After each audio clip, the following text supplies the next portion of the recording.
ये जमाना बड़ा शातिर है, नजर देख न ले, मेरी आंखों में मोहब्बत का असर देख न ले। आजकल जिस्म दिखाने का चलन है हर सू, पहले औरत को ये डर था कोई सर देख न ले। आज माहौल ऐसा, अल्लाह रहम फरमाए, मुस्लिम खवातीन पर्दे से बेजार, जबकि इस कौम की बेटियों का तकद्दुस क्या है, बल्कि अल्लाह ने जब औरत को बनाया है तो इसका तकद्दुस और इसकी अजमत और पाकीज़गी को अल्लाह ने उस वक्त में ही उजागर कर दिया और वाज़े कर दिया। अल्लाह ने हजरत आदम अलैहिस्सलाम को बनाया, कैसे बनाया? मिट्टी से बनाया। परवरदिगार आलम ने जब हजरत आदम अलैहिस्सलाम को पैदा किया तो मिट्टी से पैदा किया, और जब औरत को बनाया, हजरत हव्वा को बनाया तो मिट्टी से नहीं बनाया, बल्कि अल्लाह ने हजरत आदम की बाई पसली से पैदा फरमाया। अब आप गौर करें, अल्लाह ने जिस तरह हजरत आदम को मिट्टी से बनाया, उसी तरह परवरदिगार हजरत हव्वा को भी मिट्टी से बना सकता था, लेकिन नहीं बनाया। अल्लाह ने हजरत आदम को मिट्टी से बनाया, मुजस्समा तैयार किया, पुतला तैयार किया, फिर उसमें रूह डाली, वो पूरा प्रोसेस है।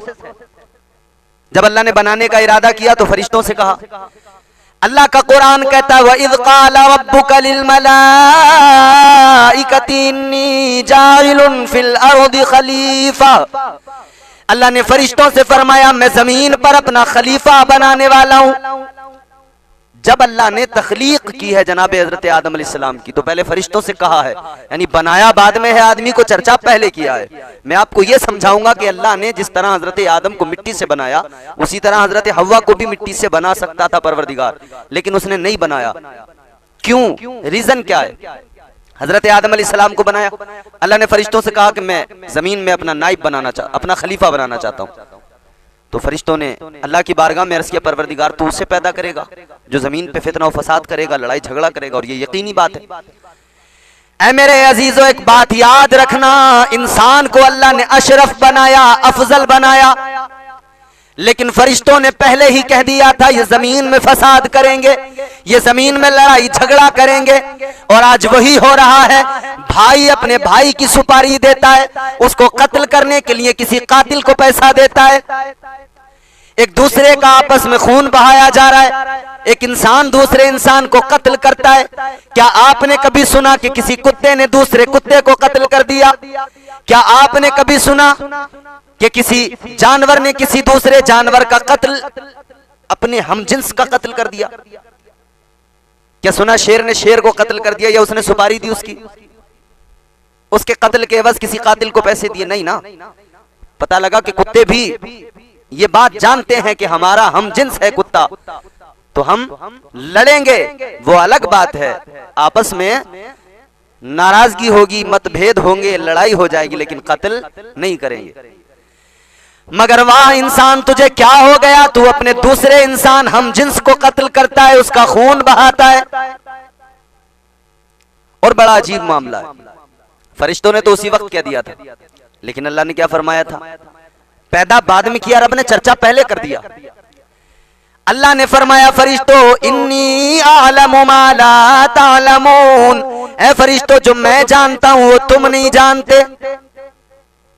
परवरदिगार ने फरमाया, जो मैं जानता हूं वो तुम नहीं जानते।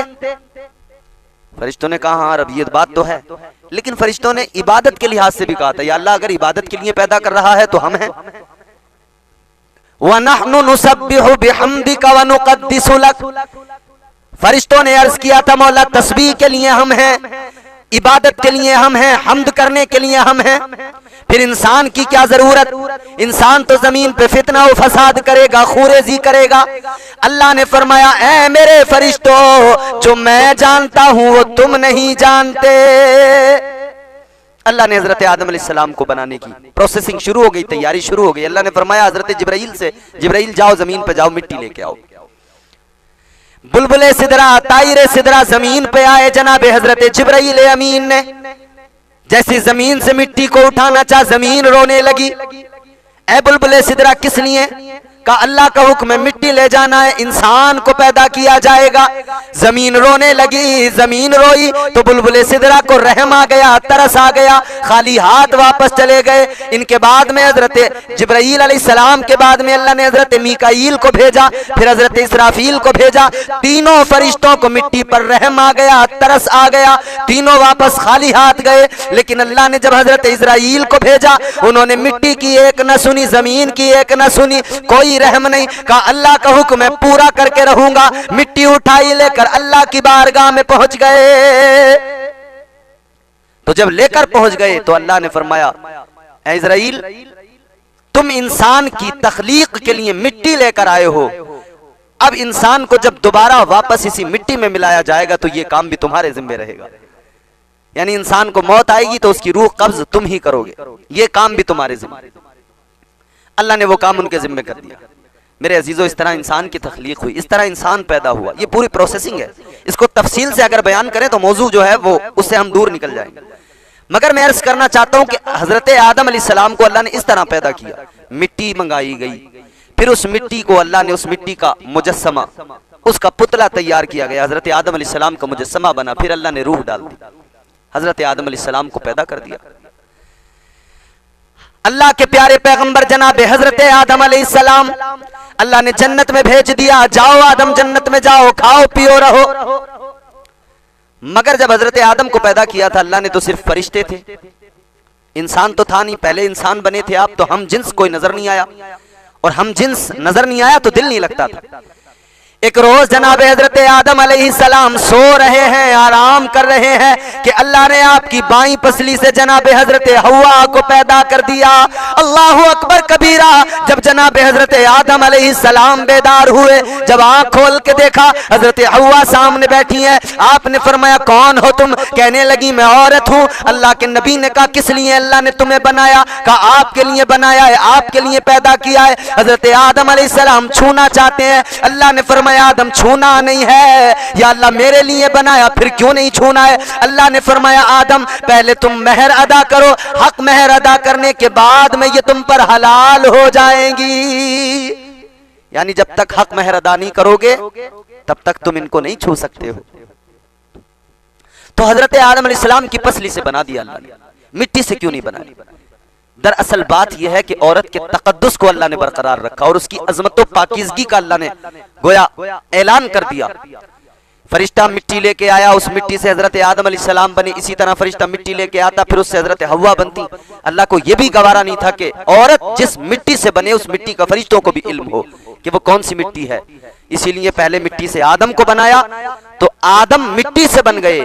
अब हजरत हव्वा को आदम की पसली से बनाया कि एक तकद्दुस बरकरार रहा और वो पर्दा बरकरार रहा कि फरिश्तों को भी ये महसूस ना हो, ये पता ही ना लग सके कि अल्लाह ने मिट्टी हजरत आदम की पसली से बना दिया। तो अब वो किस मिट्टी से बन गई, कौन सी मिट्टी? अल्लाह तबारक व तआला ने हजरत आदम अलैहिस्सलाम की पसली से पैदा कर दिया। पसली जरा टेढ़ी होती है, तो लोग कहते हैं कि साहब जिस तरह पसली टेढ़ी होती है उसी तरह औरत भी टेढ़ी होती है। अरे भाई, ये टेढ़ा होना उसके अंदर कोई खराबी नहीं है, पसली की खराबी नहीं टेढ़ा होना, बल्कि ये उसका हुस्न है। आप सोचो पसली सीधी होती तो कैसी लगती ना, पसली टेढ़ी है तो ये उसका हुस्न है, ये उसकी खूबसूरती है। अल्लाह ने टेढ़ी पसली से इसीलिए तो बनाया कि औरत को भी अल्लाह ने हुस्न दिया, खूबसूरती दी, एक लचक दी, एक बनावट दी। अल्लाह तबारक व तआला ने मर्दों को हसीन नहीं बनाया, जमील बनाया है, और औरतों को अल्लाह ने हसीन बनाया। और फिर एक चीज और, एक हिकमत यह है कि बाईं जानिब इंसान का दिल होता है। बड़ी अहम चीजें होती हैं बाईं जानिब, इंसान की बॉडी के बाईं हिस्से पर, उसी बाईं जानिब की पसली से बनाया ताकि औरत को इंसान समझ ले कि दिल के करीब की पसली से अल्लाह ने बनाया है, तो इसका रिश्ता दिल से बहुत करीब होना चाहिए। तो इंसान को चाहिए कि इसे अपने दिल से लगा के रखे, दिल से इसे मोहब्बत करे, प्यार करे, दिल से इससे रिश्ता हो। तो अब औरतों को यह समझ लेना चाहिए कि अल्लाह ने पहली औरत को बनाया तो मिट्टी से न बनाकर हजरत आदम की पसली से बनाया ताकि उसका पर्दा, उसका तकद्दुस बरकरार रहे। मगर औरतों तुम्हें क्या हो गया कि तुमने अपने पर्दे को भी फेंक दिया, उससे मुंह मोड़ लिया, रिश्ता तोड़ लिया, अपने तकद्दुस को भी तुमने भुला दिया। परवरदिगार आलम ने तुम्हें बड़ी इज्जत से नवाजा है, बड़ी शान अता फरमाई है, अल्लाह ने तुम्हारी इज्जतों में 4 चांद लगाए हैं, मगर क्या हुआ तुम्हें मेरी बहनों, तुम अपनी इज्जत को भूल गई। और एक बात और सुनो, अल्लाह तबारक व तआला ने जब हजरत हव्वा को पैदा कर दिया, हजरत आदम और हव्वा का निकाह हो गया। अब हजरत आदम अलैहिस्सलाम ने जब छूना चाहा, अल्लाह ने फरमाया ऐसे नहीं छूना, मेहर अदा करना। हजरत आदम का निकाह हुआ, मेहर क्या था? मेरे आका नबी अकरम सल्लल्लाहु तआला अलैहि वसल्लम पर 10 मरतबा दुरूद पाक पढ़ना था। हजरत आदम ने दुरूद पाक पढ़ा, हजरत हव्वा हलाल हो गई। ऐ मेरे अजीजों, अल्लाह ने फरमा दिया जन्नत में रहो, खाओ पियो। अब दोनों जन्नत में रहने लगे। मगर मेरे अजीजों, एक बात मैं अर्ज करना चाहता हूं, जब अल्लाह ने हजरत आदम को बना दिया, अल्लाह ने हजरत हव्वा को बना दिया, तो अल्लाह ने फौरन जमीन पर नहीं भेजा, पहले जन्नत में रखा। जबकि कुरान की आयत ये दलालत करती है कि अल्लाह ने बनाया ही इसलिए था कि जमीन पे भेजा जाए। वही क़ाल रब्बुका लिल मलाइकति इन्नी जाइलुन फिल अर्दि खलीफा, अल्लाह ने फरिश्तों से यही तो कहा था, मैं जमीन पर अपना नाइब, अपना खलीफा बनाऊंगा, मैं जमीन पर अपना खलीफा बनाऊंगा, यही तो अल्लाह ने कहा था, इन्नी जाइलुन फिल अर्दि खलीफा। मगर अल्लाह ने रखा कहां? जन्नत में रखा। पहले आदम अलैहिस्सलाम, फिर हजरत हव्वा जब बनी तभी से जन्नत में। किस लिए? उलमाए कराम ने, असलाफ ने हमारे इसमें कई हिकमतें और कई रीजन बयान किए हैं, कई सबब बयान किए हैं। अल्लाहु अकबर कबीरा, हमारे उलमा ने बयान फरमाया, अल्लाह तबारक व तआला ने हजरत हव्वा को सबसे पहले जन्नत में इसलिए भेजा, जन्नत में इसलिए रखा कि जन्नत का हुस्न औरतें देख लें, जन्नत का हुस्न दुनिया की पहली औरत देख ले, जन्नत की खूबसूरती देख ले, जन्नत की सफाई देख ले, जन्नत के हसीन नजारे देख ले। इधर ये जन्नत को देखे और दुनिया में जाए तो ये अपने घर को मिसले जन्नत बना दे, अपने घर को जन्नत का नमूना बना दे। अल्लाह ने जन्नत में इसलिए रखा कि जमीन पर जब रहे तो जन्नत का नमूना अपने घर को बना दे। मगर आज औरतों ने क्या हाल कर दिया, आज देखो तो शोहरों को बड़ी तकलीफ है औरतों से, कहते हैं बीवियां बहुत तंग करती हैं। बीवियों को देखो, घरों के अंदर सफाई नजर नहीं आएगी, घरों के अंदर गंदगी नजर आएगी, घरों के अंदर वो माहौल ही पैदा नहीं हो पाता। अरे औरत को सबसे पहली ट्रेनिंग अल्लाह ने ये दी, सबसे पहला सबक ये दिया कि अपने घरों को बहुत खूबसूरत रखना है, अपने घरों को मिसले जन्नत बनाना है, मिसले जन्नत सफाई के लिहाज से भी बनाना है और अपने किरदार और अमल के लिहाज से भी बनाना है। दूसरा रीजन, दूसरा सबब, एक सबब यह भी है कि अल्लाह ने जन्नत में हूरें पैदा फरमाई हैं, हूरों को रखा है और हूरों की खूबसूरती, अल्लाहु अकबर कबीरा, हूरों का हुस्न बयान फरमाया गया। हूरों का हुस्न तो फरमाया गया कि इंसान को एक बार मौत आएगी और वो जन्नत में चला जाएगा, दोबारा मौत नहीं आएगी। मिसाल देकर समझाया गया कि अगर दोबारा मौत आती तो इंसान को उस वक्त में आती जब इंसान पहली मर्तबा जन्नत में हूरों को देखता, यानी उनका हुस्न ऐसा है कि उनके हुस्न को देखकर मौत आ जाती। वो तो दोबारा मौत नहीं आनी है, वरना ऐसा हुस्न है कि देखकर मौत आ जाए।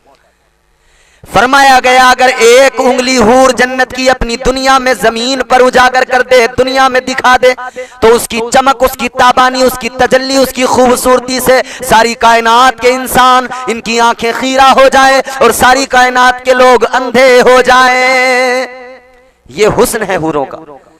तो अल्लाह ने औरत को जन्नत में रखा कि औरत सबसे पहले जन्नत के अंदर रहने वाली हूरों को देख ले, उनके रहने सहने का ढंग और सलीका देख ले, उनकी खूबसूरती देख ले और उनका बनाव सिंगार देख ले, उधर जन्नत में देख ले, ताकि जमीन पर जब वो आए अपने घर के अंदर अपने शोहर के साथ रहे तो वो अपने आप को इसी तरह से रखे जिस तरह उसने जन्नत में हूरों को खूबसूरती के साथ बनाव सिंगार के साथ रहते हुए देखा था। इसी तरह से बनाव सिंगार के साथ रहे ताकि उसका शोहर उसे देखे तो उसकी आंखें ठंडी हो जाए, उसका शोहर देखे तो उसका दिल खुश हो जाए।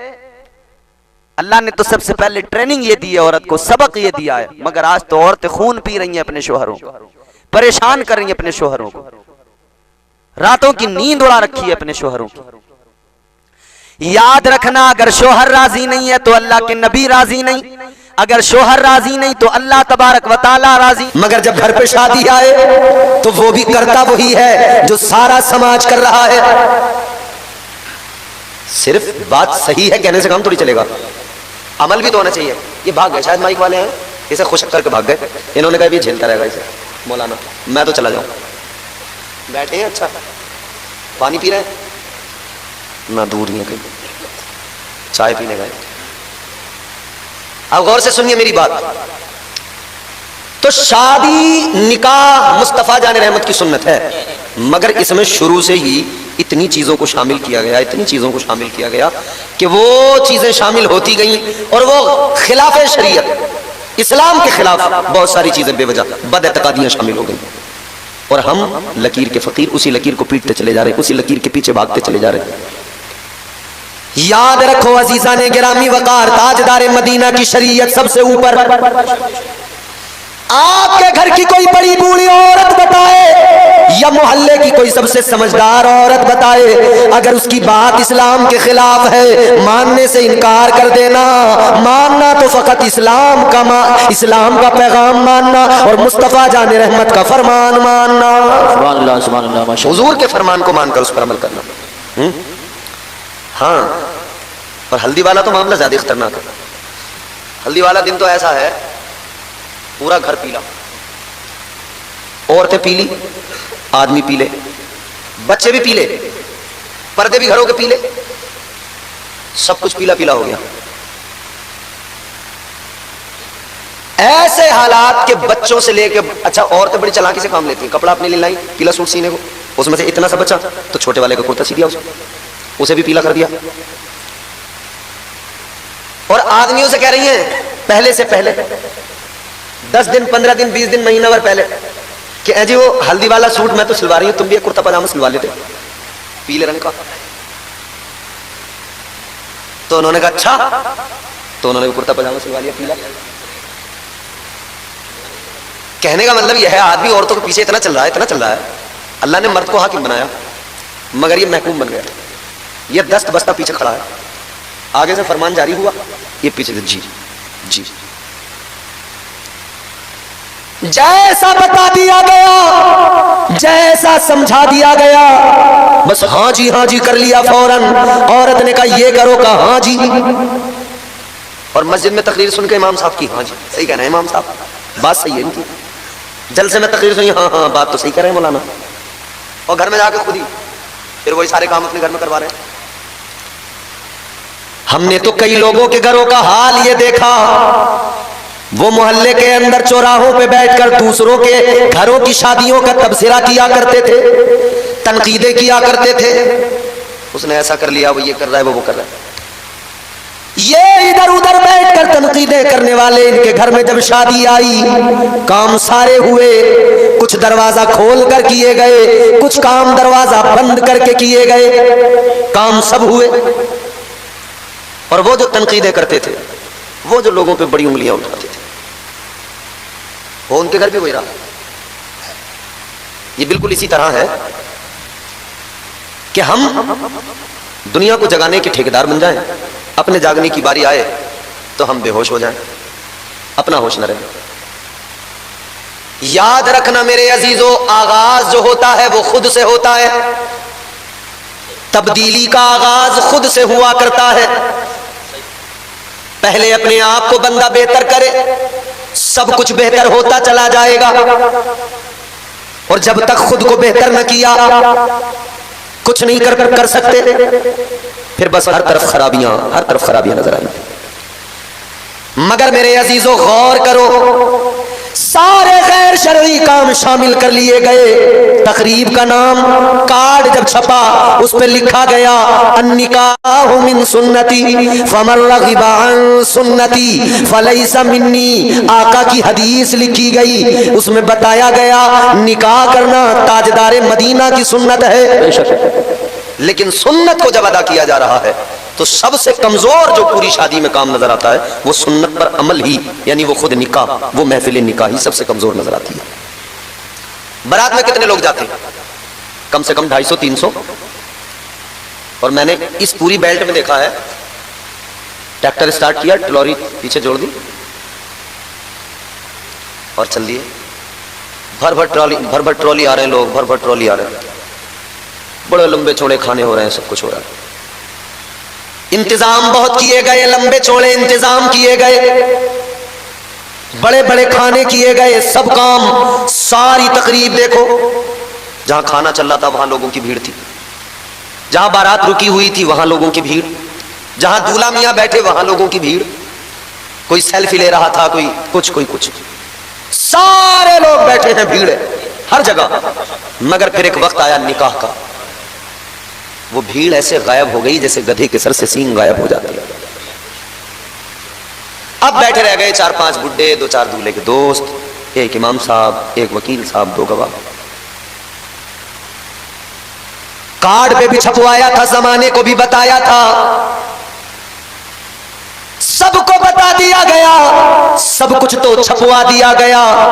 नाम तो ये था कि आका की सुन्नत अदा करने जा रहे हैं, मगर सुन्नत मुस्तफा के नाम पर कितने गैर शरई काम किए। सुन्नत मुस्तफा के नाम पर नाच गाने किए, सुन्नत मुस्तफा के नाम पर शरीयत का मजाक उड़ाया गया, सुन्नत मुस्तफा के नाम पर न जाने कितनी वाहियात हरकतें की गई, सुन्नत मुस्तफा के नाम पर फजूल खर्ची की गई, सुन्नत मुस्तफा के नाम पर इस्लाम के खिलाफ तमाम काम किए गए। और फिर बाद में कहने लगे हमने लो जी सुन्नत अदा कर ली, लो हमने शादी कर ली। फिर कहने लगे हमने शादी कर ली। अब बेटे की शादी करने के बाद में कहने लगे अब जरा एक महफिल मीलाद का एहतमाम कर लिया जाए, एक मीलाद शरीफ की महफिल को सजा लिया जाए। पूछा गया किस लिए? का शादी हुई है, अल्लाह का शुक्र अदा करने के लिए, शुक्राने के तौर पर महफिल मीलाद सजा लो। है मेरे अजीजों, सोचने वाली बात है, जिस वक्त में तुम नाच रहे थे उस वक्त में तुम्हें याद नहीं आया ये खुशी अल्लाह ने अदा की है, इस खुशी पर अल्लाह का शुक्र अदा किया जाए। जब दूल्हा बनाया गया लड़के को उस वक्त तुम्हें याद नहीं आया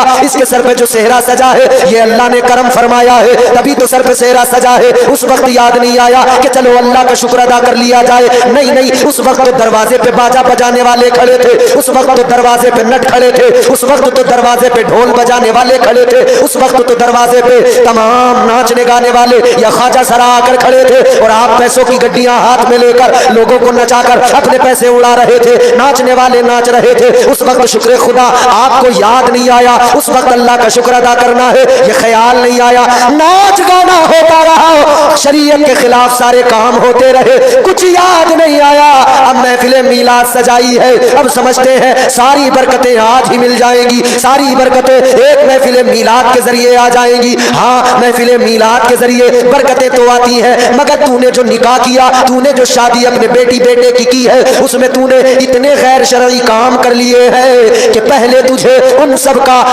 का खमियाजा भुगतना पड़ेगा। वो जो तूने गैर शरई काम किए हैं वो तेरे यहाँ वबाल की शक्ल में लौट कर जरूर आएंगे। नारे तकबीर, नारे रिसालत, नारे हैदरी, नारे गौसियत, मसलकी आला हजरत, फैजानी आला हजरत, कारी इम्तियाज बरकाती साहिब क़िबला, सुभान अल्लाह सुभान।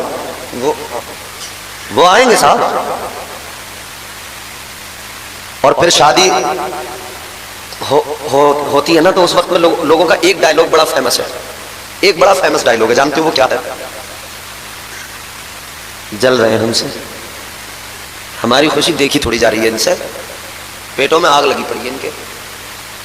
या हमारे लोगों ने ग्वालियर से कमा के घर जो बना लिया, जल रहे हैं हमसे, है जी, होता है। बड़ा मशहूर बड़ा फेमस डायलॉग है। और शादी होने के बाद में और घर की जो चौधरन होती है ना, वो मुख्य महिला सचिव घर की, वो बैठ जाती है, हो गया अल्लाह ने सब करा दिया। लोगों ने तो बड़ा चाहा इनकी बेइज्जती हो जा, मगर अल्लाह ने इज्जत रख ली। इज्जत रखने वाला अल्लाह है। ये फेमस डायलॉग है। अरे अल्लाह तो इज्जत रखता ही है, अल्लाह ही इज्जतों का मुहाफिज है, मगर ये भी सोच लो जलील भी अल्लाह ही कर देता है अगर उसके अहकाम के खिलाफ गए तब। अगर अल्लाह ताला के फरामीन के खिलाफ गए तब अल्लाह ताला ही जलील भी कर देता है, रुसवा भी कर देता है। दिए से लो कभी तूफान से ताकत छीन लेता है, वो जालिम बादशाहों से हुकूमत छीन लेता है। बहुत ही सादगी से तुम गुजारो जिंदगी अपनी, हवा में उड़ने वालों से वो शोहरत छीन लेता है। वो अपने नेक बंदों को कभी रुसवा नहीं करता, मगर भटके हुए लोगों से जन्नत छीन लेता है। तो ये भी ख्याल रहे, ये भी याद रहे। सारे बिया में, सारी शादी में गैर शरई काम करके और फिर तुम समझते हो कि तुमने बड़ा तीर मार लिया। जितना तुमने रास्तों में खड़े होकर डांस किया है, इतना ही डांस अगर तुम्हारे घर में ना हो तब कहना। और होता है मियां, और हो रहा है, आप भी देख रहे हैं, हम भी देख रहे हैं। मगर जानते हो, एक परिंदा है, एक जानवर है, उसका नाम है शुतुरमुर्ग। जानते हैं आप उसे? वो जब कोई ऐसी सिचुएशन देखता है तो अपना सर रेत में डाल देता है, रेत में अपना सर घुसा देता है। यानी वो समझता है कि अब मुझे बाहर का कुछ दिखेगा नहीं, तो समझता खतरा अब टल गया। तो क्या रेत में सर डालने से खतरे कभी टले हैं? जी भाई, रेत में सर डाल देने से खतरे तो नहीं टल जाते, सिचुएशन तो जो कि तू रहती है। हम लोग रेत में सर डाले हुए हैं अभी, पता तो है खतरा है दाएं बाएं, अगर रेत में सर डाल दे रहे जो होगा कुछ नहीं, देख लेंगे। रेत में सर डाल के सोच ले कुछ नहीं है, सब खत्म हो गया। अजीजाने गिरामी वकार गौर फरमाइए, रेत में सर डालने से कुछ नहीं होगा। बदलना पड़ेगा, अपने आप को बदलना पड़ेगा, अपने तौर तरीकों को बदलना पड़ेगा। इन रस्मों रिवाज को आए कहां से रस्मों रिवाज? हमारे यहाँ हिंदुस्तान के अंदर हमारे साथ बहुत सारे मज़ाहिब के लोग रहते हैं, और एक मेजर मतलब एक जो है हमारे यहाँ जो माइनॉरिटी में है कम्युनिटी, वो उनकी बहुत सारी चीज़ें रस्म और रिवाज वो मुसलमानों के यहाँ पाए जा रहे हैं। क्यों? जिहालत के सबब, जिहालत के सबब। अजीजाने गिरामी वकार जरा गौर से सुनिए, मैंने अर्ज किया ये शादी करना नबी की सुन्नत है तो सुन्नत के तरीके से करो, और निकाह करने का हुक्म अल्लाह ताला ने दिया। अल्लाह ने फरमाया तुम्हारे दरमियान जो बेनिकाह वाले मर्द हैं, जिनके निकाह नहीं हुए, और वो औरतें जिनके निकाह नहीं हुए, कुरान कहता है उनके निकाह कर दो। क्या होगा? कुरान कहता तुम निकाह कर दो, निकाह करना तुम्हारा काम है, बाद में देखते जाना अल्लाह ताला उन्हें फकीर से गनी बना देगा, फकीर से गनी बना देगा।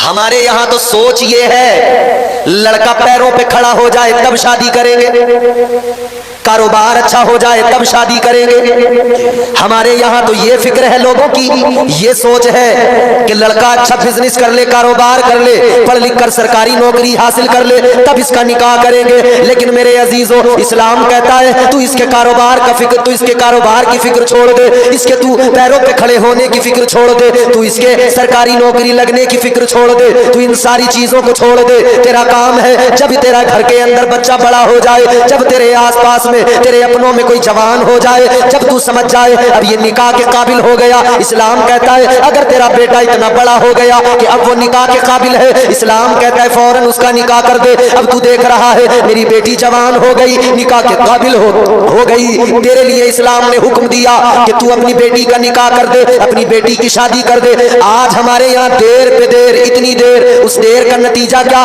देर किस लिए? रस्म और रिवाज। ऐसे शादियों में उसके लिए खर्च, बहुत खर्च के लिए पैसा चाहिए, पैसा नहीं तो शादी डिले, शादी लेट होती जा रही है। शादियां जितनी ताखीर से हो रही है उतनी ही मुआशरे के अंदर बेहयाई, बेगैरती फैलती जा रही है। इस बेगैरती, बेहयाई की असल वजह शादियों के अंदर शामिल रस्म और रिवाज और फजूल खर्चियां, बेवजह की चीजें, जिसकी वजह से शादियां लेट हो रही हैं, डिले हो रही हैं। लड़के वाले तो इसलिए नहीं करते कि मोटा रिश्ता मिले तब करें, लड़की वाले इसलिए नहीं करते कि रिश्ता तो मोटा ही करना है, कोई अच्छा मालदारी देखना है, मगर जरा अपना बजट भी थोड़ा ठीक हो जाए। इसी में बच्चे बड़े होते गए, जवान हो गए, जवान से फिर वो, अब वो बच्चे खुद परेशान है, हमारे घर वाले शादियां नहीं कर रहे हमारी। कई नौजवानों ने हमें फोन करके कहा कि मौलाना हम क्या करें, हमारे घर वाले शादी नहीं कर रहे। बताते फोन करके कि हम बताइए क्या करें। इंसान आखिर इंसान ठहरा, शैतान भी इसका खुला दुश्मन, नफ्स भी इसका दुश्मन, नफ्स भी बहका रहा है, ख्वाहिशात भी अलग। तो सूरत हाल ये है कि बंदा गुनाहों से खुद को बचाते बचाते फिर कई बार ऐसा भी होता है कि वो कहीं ना कहीं कमजोर पड़ जाता है और शहवत उस पर गालिब आ जाती है। कई बार वो फितरी तौर पे गुनाह का आदी होता है तो उसे गुनाह में फिर जो है वो मजा आने लगता है। लेकिन इसकी असल वजह यह है शादियां देर से करना, जिसकी वजह से मुआशरे में बेगैरती, बेहयाई और ये सारी चीजें जो आजकल हो रही हैं, ये सब बताने की जरूरत नहीं, आप सब समझदार हैं, सब जानते हैं। अजीजा ने गिरामी वकार, अब वो आए करीमा सुनिए। अल्लाह ताला ने कुरान मजीद में फरमाया, या अय्युहन्नासु तक़ू रब्बकुमुल्लज़ी खलक़कुम मिन नफ्सिन वाहिदतिन व खलक़ मिनहा ज़ौजहा व बस्स मिनहुमा रिजालन कसीरन व निसाअ। अल्लाह ताला का कुरान कहता है, ऐ ईमान वालो, ऐ लोगो, अल्लाह से डरो।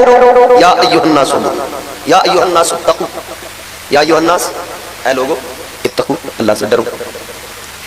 ये अल्लाह से डरने का कुरान मजीद ने मुख्तलिफ मकामात पर जिक्र किया है और अलग अलग तरह से किया है, मगर यहां जो अल्लाह ने जिक्र किया है ना, अल्लाह से डरो, तो किस मामले में? कुरान कहता है, ऐ लोगो, अल्लाह से डरो जिसने तुम्हें एक जान से पैदा किया। या अय्युहन्नासु तक़ू रब्बकुमुल्लज़ी खलक़कुम मिन नफ्सिन वाहिदा। कुरान कहता है, ऐ लोगो, अल्लाह से डरो जिसने तुम्हें एक जान से पैदा किया, और आगे फरमाया एक जान से पैदा किया, फिर उसी से तुम्हारा उसने जोड़ा बनाया। जी, फिर उसी से जोड़ा बनाया। एक जान से पैदा किया, फिर उसी से जोड़ा बनाया। इसको समझना है तो आपको हजरत आदम अलैहिस्सलाम तक जाना पड़ेगा। शुरू इंसानियत का आगाज हजरत आदम अलैहिस्सलाम, नस्ल इंसानी के बाप। अल्लाह ताला ने हजरत आदम को पैदा फरमाया। हजरत आदम अलैहिस्सलाम को पैदा फरमाने के बाद अल्लाह ताला ने जन्नत में दाखिल फरमा दिया। कहां बोल सकते हैं एक बार? जन्नत। अल्लाह तुम्हारा भला करे। अगर चाहो तो मैं बोलने के बदले कुछ पैसे भी दे सकता हूं आपको, अगर आप चाहो तो, मगर थोड़ा सा आप 5-10 मिनट और सुनिए बस, फिर इंशाअल्लाह ज़हमत तमाम। कहाँ रखा अल्लाह ने? जन्नत में रखा। जन्नत बड़ी प्यारी जगह है, जन्नत बड़ी हसीन जगह है, जन्नत बड़ी खूबसूरत जगह है। जन्नत की रानाइयाँ, जन्नत की रंगीनियाँ, जन्नत का हुस्न, जन्नत की बहारें, जन्नत की रौनकें, और पहला इंसान दुनिया का। भाई साहब मज़े मज़े थे जन्नत में थे, न कमाने की झंझट, न बाल बच्चों की झंझट, न कोई टेंशन, न कोई आगे न कोई पीछे। जी, न कोई आगे। ये जो आजकल लोग कहते हैं कि भाई कुंवारे ठीक है, ना कोई आगे ना पीछे। अगर अकेले ठीक होते तो अल्लाह ने जब अकेले को बनाया था तो अल्लाह अकेले को ही रखता। अगर तुम आगे पीछे कोई ना हो, नो टेंशन, अगर यही तुम्हारे हक में बेहतर था तो अल्लाह तुम्हें रखता ही ऐसे। जी, अल्लाह ऐसे रखता। भाई क्या बात थी जन्नत। मगर अल्लाह ताला ने हजरत आदम अलैहिस्सलाम की कैफियत को देखा। हजरत आदम अलैहिस्सलाम थे तो जन्नत में, मगर तबीयत कुछ जरा हम जिन्स कोई नहीं था। अकेले आदमी, अकेले बशर, हम जिन्स कोई नहीं, दूसरा इंसान कोई नहीं। मैं आपके जलालपुर से एक आदमी को पकड़ के ले जाऊं अपने साथ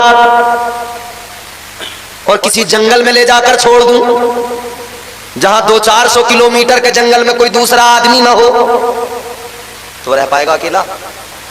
जी, वो जंगल बड़ा खूबसूरत हो, उसमें तमाम फल मिलते हो, उसमें बड़े मजे की जिंदगी हो, तमाम सुकून हो, फल हो खाने को, मेवे हो खाने को, मगर अकेला आदमी होगा कहीं जंगल में और कोई हमजिन्स नहीं हो, दूसरा आदमी ना हो, रह पाएगा? दिल लगेगा?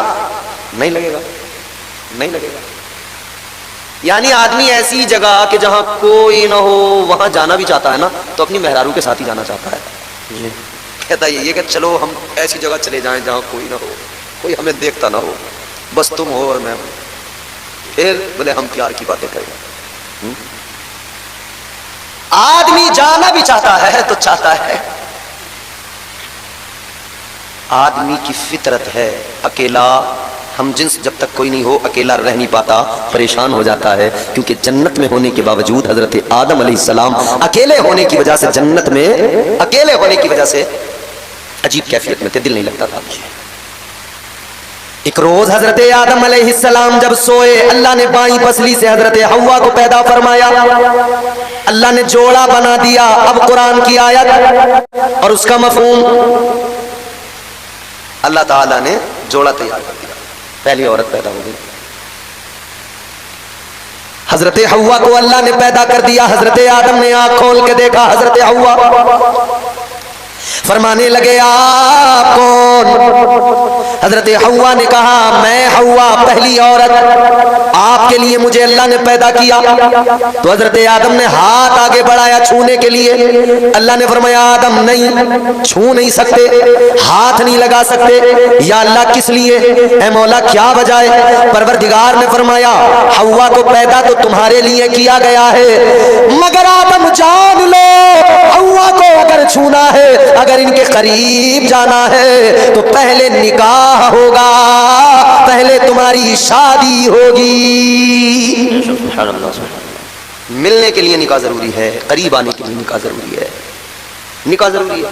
अल्लाह ने फरमाया पहले निकाह होगा। अल्लाह ताला ने अब हजरत आदम अलैहिस्सलाम का निकाह खुद पढ़ा दिया। निकाह पढ़ाने वाला अल्लाह, अल्लाह ताला ने खुद निकाह पढ़ाया, फरिश्तों को गवाह बनाया। अब यहां पर आप ये बात समझें और समझने वाली है, निकाह फरिश्तों को बनाया गया, पहले निकाह में गवाह फरिश्तों को बनाया गया। इससे ये भी मिजाज मिलता है कि अल्लाह ने फरिश्तों को पहले निकाह में गवाह बनाया। फरिश्ते मासूम होते हैं, कभी झूठ नहीं बोलते, कभी कोई जुर्म उनसे नहीं होता, कोई गुनाह नहीं करते, मासूम, मासूम अनिल खता। और मासूम की डेफिनेशन ये, वो गुनाह करता भी ना हो, कर सकता भी ना हो, गुनाह पर कुदरत भी नहीं है उसकी, वो चाहे तो कर भी नहीं सकता, चाह भी नहीं सकता गुनाह करना। अल्लाह ताला ने पहले निकाह में जो गवाह बनाए वो मासूम, गुनाहों से पाक, गवाही का भी उसूल बना दिया। ऐ लोगों, अपने निकाह में जब तुम किसी को गवाह बनाओ तो ये देख लेना वो फरिश्ता तो नहीं हो सकता, मगर इतना तो हो कि वो गुनाहों से बचने वाला हो, झूठ और तमाम किस्म की बुरी आदतों से बचने वाला हो, वो बुराइयों, बेहयाइयों और तमाम किस्म के गुनाहों से परहेज करता हो। ऐसे आदमी को निकाह बनाए, गवाह बनाए निकाह में, जो गुनाहों से दूर हो। अल्लाह ने निकाह पढ़ाया, फरिश्ते गवाह बन गए। पहला जोड़ा तैयार, हजरत आदम और हजरत हव्वा का। मगर मसला यह है भेजना ज़मीन पे है, तभी तो इंसानियत को आगाज़ मिलेगा, इंसानियत का आगाज़ होगा। अल्लाह ने फिर बिलाखिर मंशाए रब, मशीयत के राज, कोई प्रोसेस था, उसमें जो भी हुआ कुरान में तमाम वजाहतें मौजूद हैं। हजरत आदम अलैहिस्सलाम ने वो दाने गंदुम खा लिया, हजरत हव्वा ने वो दाने गंदुम खा लिया जिसके खाने की इजाज़त न थी, जिसके करीब जाने का हुक्म अल्लाह ने मना किया था, जिसके करीब जाने से भी। बिलाखिर अल्लाह ने जन्नत से निकाला, ज़मीन पर आए। हजरत आदम अलैहिस्सलाम जमीन पर आए। अब वो जिंदगी देखो, जन्नत वाली जिंदगी, ये जिंदगी देखो जमीन वाली। वो जो जिंदगी, उसमें न कोई काम करना, न कमाने की परवाह, कुछ नहीं, जो चाहा मिल गया, जो सोचा वो सामने। मगर जब जमीन पे आए तो अब सिस्टम बदल गया, वैसा नहीं था। आदम वो थी जन्नत, बैठे बिठाए सब कुछ रेडी था, खा रहे थे, मजे आ रहे थे। ये जन्नत नहीं, ये दुनिया है। अब आपको मेहनत करना पड़ेगी, अब आपको काम करना पड़ेगा। रोजी देगा तो तुम्हारा रब, मगर अब ऐसे नहीं मिलेगी, मेहनत करना पड़ेगा। अल्लाह ताला ने हजरत आदम अलैहिस्सलाम को फरमाया आप काम करो। अब क्या करें? अल्लाह ताला ने हजरत जिब्रील अलैहिस्सलाम को भेजा, जाओ सिखाओ खेती करना। बुलबुले सिदरा ने खेती करना सिखाया, जमीन में दाना डालकर उससे पौधा निकलेगा, फसल उगेगी, अनाज फिर वो आपके खाने के काम में आएगा। बुलबुले सिदरा ने काम करना सिखा दिया, खेती करना सिखा दिया। अब हजरत आदम अलैहिस्सलाम कमा के खाने लगे, मेहनत करके रिस्क अपना पाने लगे। और तमाम इंसानों के लिए ये बात भी अब तय हो गई, हर किसी को रिस्क उसके मुकद्दर का मिलेगा, मगर बैठे बिठाए कुछ नहीं मिलेगा। वो अगर मेहनत करेगा तो देने वाली जात अल्लाह की है, अता करने वाला परवरदिगार है।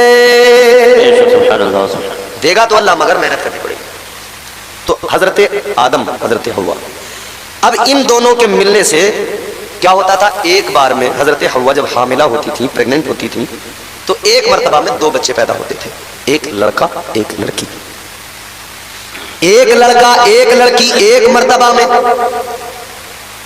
तो इधर जो लड़का लड़की पैदा हुए, अब उनके बाद में दूसरी मर्तबा फिर जब आप हामिला होती थी तो फिर एक लड़का एक लड़की, तो उधर वाला लड़का इधर वाली लड़की, इधर वाला लड़का उधर वाली लड़की, इस तरह से उनके निकाह कराए जाते थे, इस तरह से उनके निकाह कराए जाते थे, इस तरह से उनकी शादियां होती थी।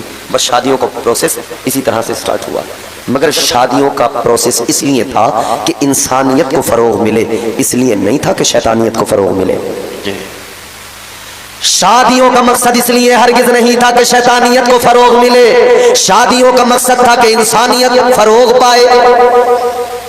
अल्लाह ताला ने दुनिया में इंसानियत को फरोग बख्शा, सारी कायनात के अंदर फिर देखते देखते इंसान बसने लगे, नस्ल आदम आबाद होने लगी, शादियां होती गईं, तो पता लगा शादी करना ख्वाहिशात की तकमील का नाम नहीं, शादी करना जिंदगी में सुकून लाने का नाम है और जिंदगी खुशगवार बनाने का नाम है और नस्ल इंसानी को फरोग देने का नाम है।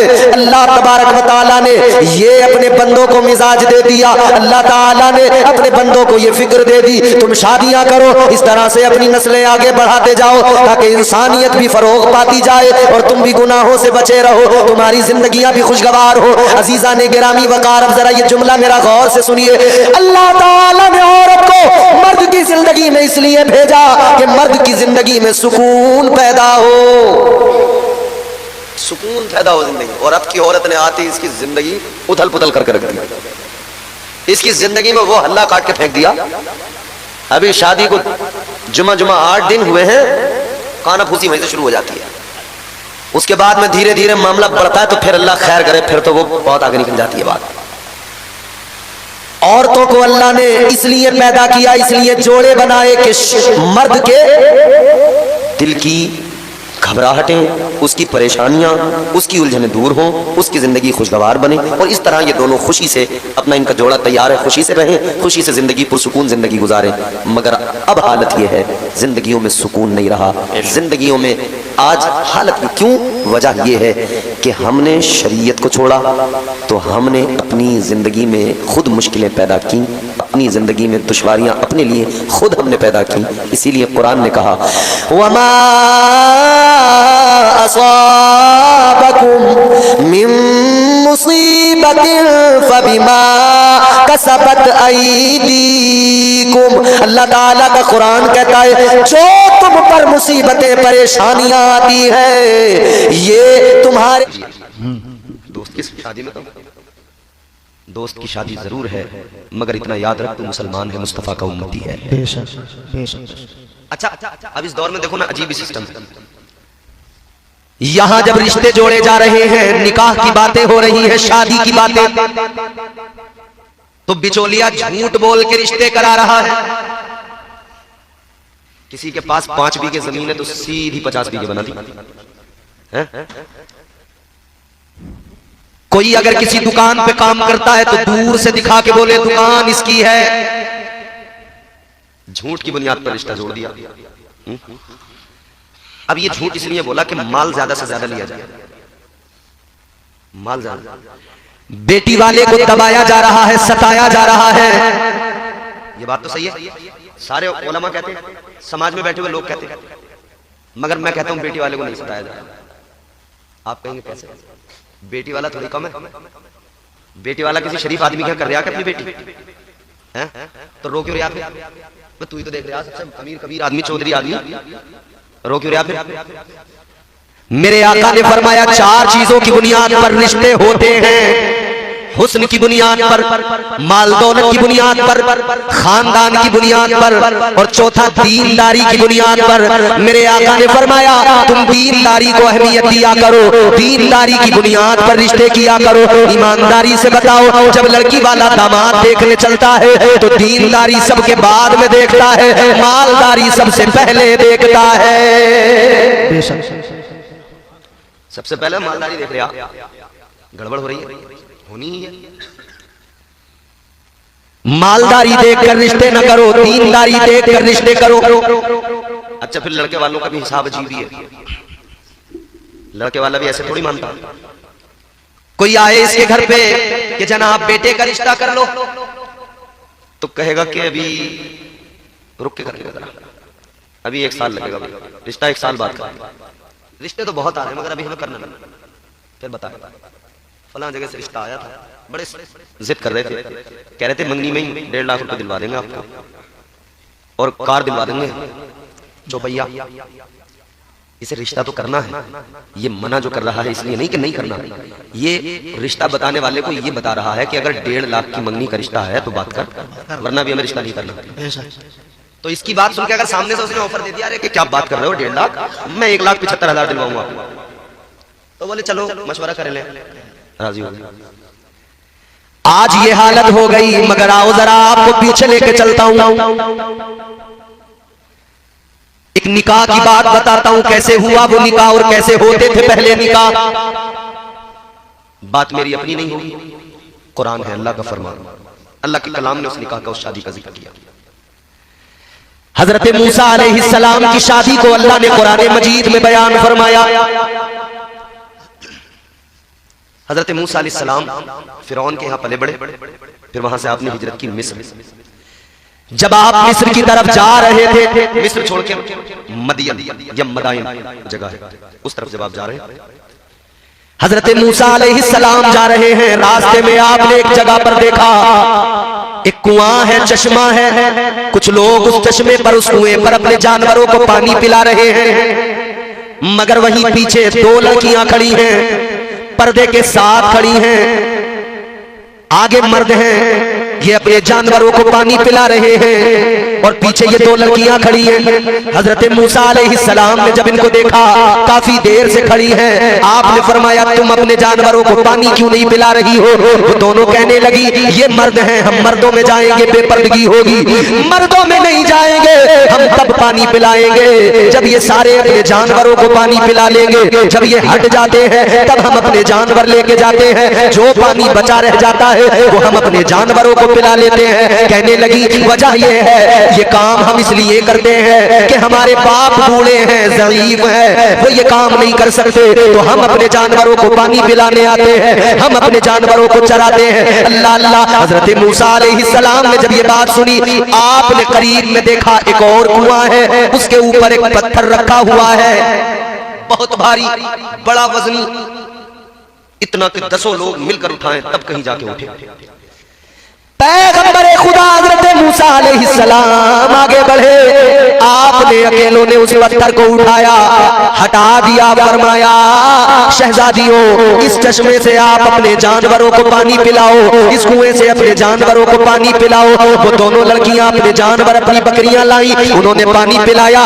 अब वो पानी पिलाकर जानवर लेकर अपने घर पे पहुंच गई। घर पे पहुंची तो बाप घर में मौजूद है, रोजाना देर में आती थी क्योंकि सबके बाद में पानी पिलाती थी, आज जल्दी आ गई क्योंकि आज दूसरे चश्मे पे जल्दी पानी पिला लिया।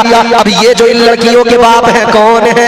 ये भी अल्लाह के पैगंबर हैं, हजरत शुएब अलैहिस्सलाम। आपने फरमाया मेरी बच्चियों आज कैसे तुम जल्दी आ गई, आज वापसी में जल्दी कैसे? कहने लगी एक नेक मर्द मिला, एक सच्चा मर्द मिला, बाहया मर्द मिला, जिसने हमारी मदद की, उसने कुएं से पत्थर को हटा दिया, हमारे जानवरों को उधर पानी पिलाया, इसलिए हम जल्दी चले आए। हजरत शुएब अलैहिस्सलाम ने जब अपनी बेटियों से सुना, फरमाने लगे कौन है वो मर्द, जरा बुला कर लाओ। आपकी एक बेटी गई, जाकर हजरत मूसा अलैहिस्सलाम से कहा चलिए हमारे वालिद ने आपको बुलाया है। सुभान अल्लाह। नारे तकबीर, नारे रिसालत, नारे गौसियत, उलमाए अहले सुन्नत, जिक्र गौसुल वरा मौलाना इम्तियाज बरकाती साहिब क़िबला, नारे तकबीर, नारे रिसालत। सुभान अल्लाह, सुभान अल्लाह। हजरत मूसा अलैहिस्सलाम को कहा कि चलो अब जरा नौजवानों के लिए खास पैगाम। हजरत मूसा अलैहिस्सलाम ने फरमाया ठीक है चलते हैं, मगर आपने एक कंडीशन लगाई, फरमाया शहजादी चलेंगे मगर मैं आगे चलूंगा, तुम्हें पीछे चलना पड़ेगा। किस लिए, क्या वजह? वजह ये है हजरत मूसा अलैहिस्सलाम आगे चले, पीछे उनको रखा, इसलिए कि अगर ये आगे चलेगी तो हवा से कपड़े इधर उधर होंगे, मुनासिब नहीं समझा कि मेरी नजर इनके ऊपर पड़े, इनके ऊपर नजर पड़े। आपने फरमाया तुम पीछे चलो ताकि मेरी नजर आगे रहे, आगे देख के चलूं, तुम पर मेरी नजर न पड़े। ऐ लोगों इसे हया कहते हैं, इसे तकद्दुस कहते हैं, इसे पाकीज़गी कहा जाता है। सुभान अल्लाह, सुभान अल्लाह। बेशक आज तो हालात ये हैं, कुरान मजीद ने मर्दों को भी हुक्म दिया कि निगाहें नीची करें, औरतों को भी हुक्म दिया कि पर्दा करें। बेशक मगर हालात ये औरतें भी बेपर्दा हो गई, मर्दों ने भी निगाहों को झुकाना छोड़ दिया। ये भी देख रहे हैं, ये घर से बुर्के निकाल के दुपट्टों के मफरल बनाकर बाल बिखेर के निकली, ये हिरन बन के निकली, मगर भूल गई रास्ते में कुछ रीछ भी खड़े हैं जो हमें देख के तकते नजर आएंगे। खड़े हैं ना गलियों के नुक्कड़ों पर, चाय के होटलों पर, चौराहों पर, मार्केटों में। और इल्ला माशाअल्लाह अगर बुर्के रह भी गए हैं तो उन बुर्कों की हालत ये कि उनमें जिस्म नुमाया नजर आते हैं, जिस्म के नशे बुफरात। बुर्के थोड़ी हैं, बस यूं समझिए कि बुर्के के नाम पर बेपर्दगी समाज में, मुआशरे में।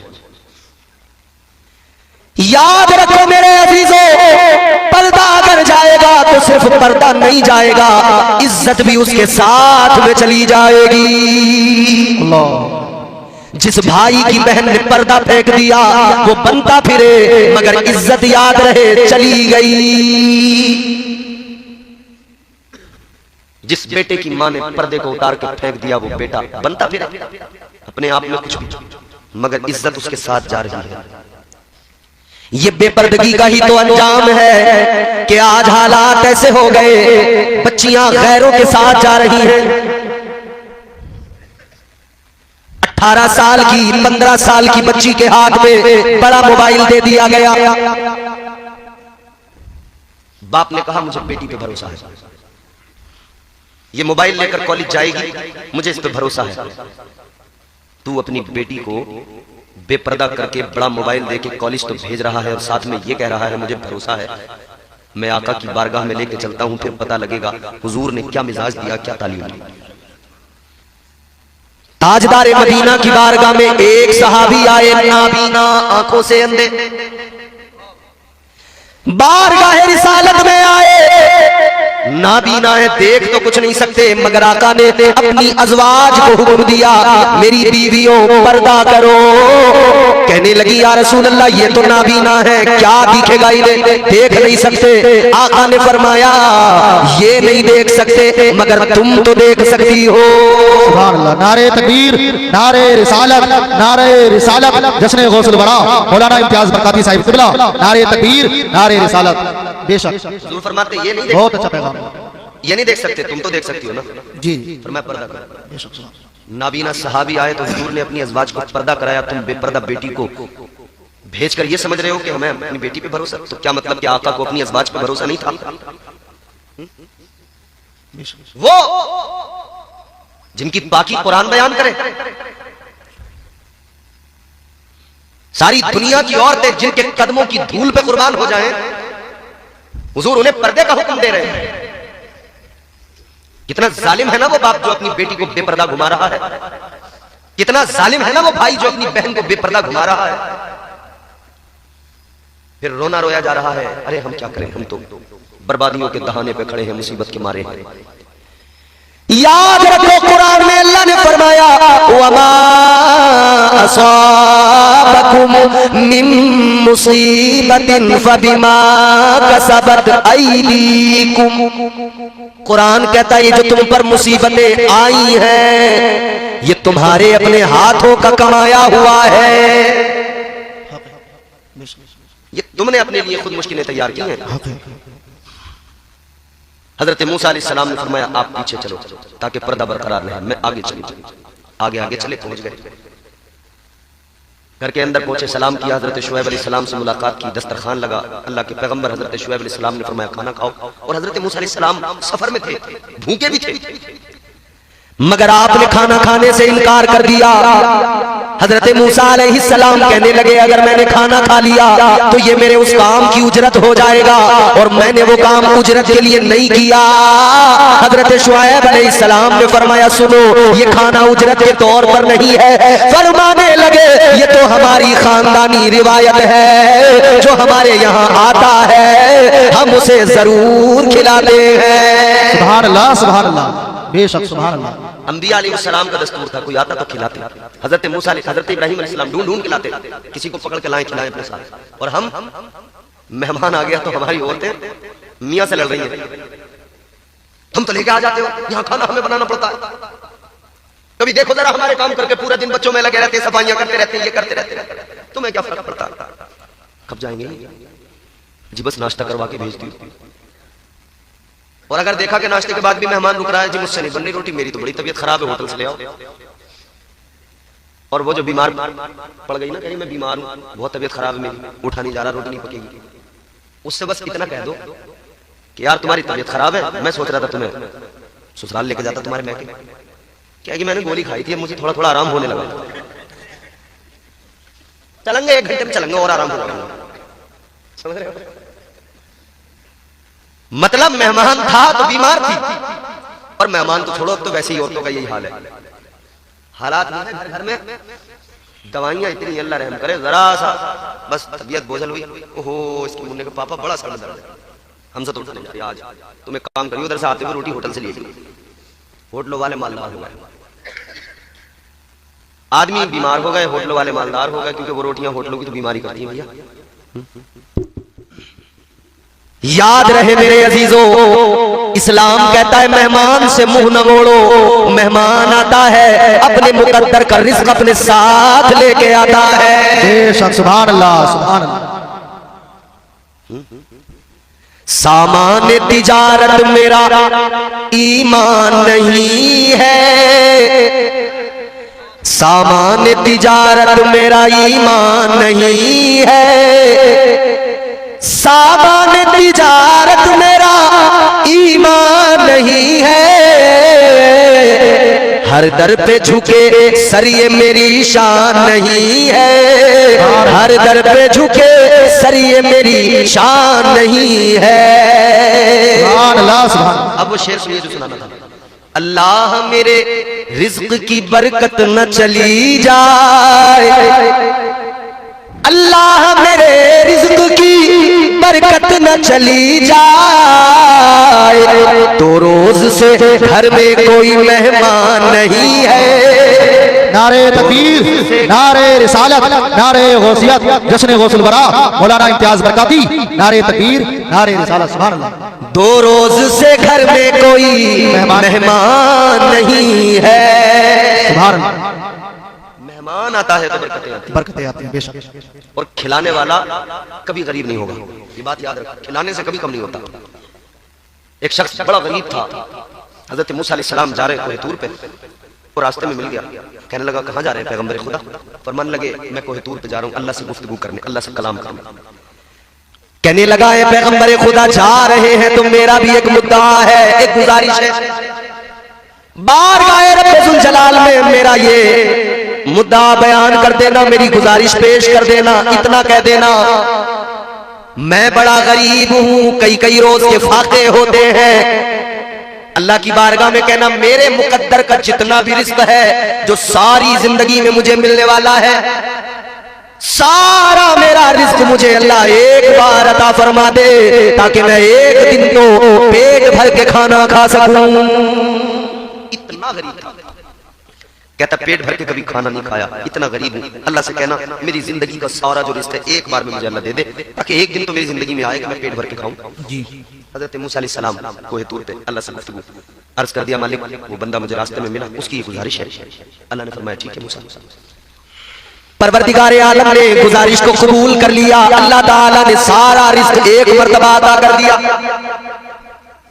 हजरत मूसा अलैहिस्सलाम आ गए, अब बाकी जिंदगी में मसरूफ हो गए, ख्याल ही निकल गया उसके दिमाग से। लेकिन एक दिन आपका गुजर हो रहा है, आपने देखा एक जगह से गुजरे तो एक जगह पे लंगर जारी है, लोग आ रहे हैं, खा रहे हैं। हजरत मूसा अलैहिस्सलाम ने मालूम किया भाई ये कौन है इतना बड़ा सखी जो इतना खिला रहा है, कौन है ये? तो बताया गया कि हजरत ये तो आज से नहीं बहुत टाइम से खिला रहा है, रोज इसके यहाँ यही हाल है जी। मालूम करने पे पता लगा ये तो वही इंसान है जिसे अल्लाह ताला ने उसका सारा रिज़्क़ एक मर्तबा में अता कर दिया था। हजरत मूसा अलैहिस्सलाम हैरान, एक मर्तबा में अल्लाह ने जब सारा रिज़्क़ दे दिया था तो इतना कहां से आ रहा है कि ये खिलाए जा रहा है, इसका कब होने में नहीं आता। अल्लाह की बारगाह में अर्ज कर दिया ऐ मौला ऐ परवरदिगार ये क्या माजरा है? अल्लाह ने फरमाया मूसा ये आदमी बड़ा होशियार था, बड़ा चालाक था, उसने सारा रिस्क अपना मांग लिया, सारा रिस्क मांगा मगर सब खाया नहीं, बल्कि सारा लोगों को खिला दिया।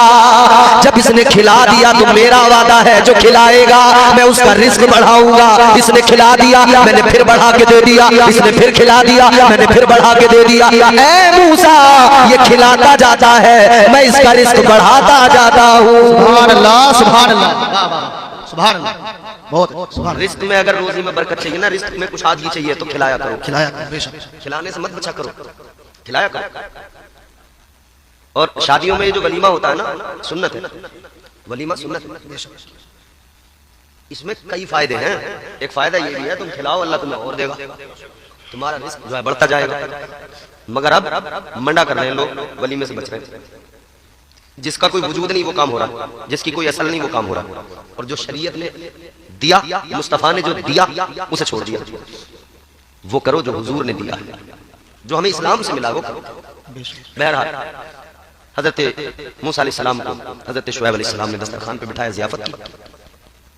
उसके बाद में हजरत शुएब अलैहिस्सलाम ने फरमाया कि मैं ये चाहता हूं कि अपनी एक बेटी का निकाह आपके साथ कर दूं।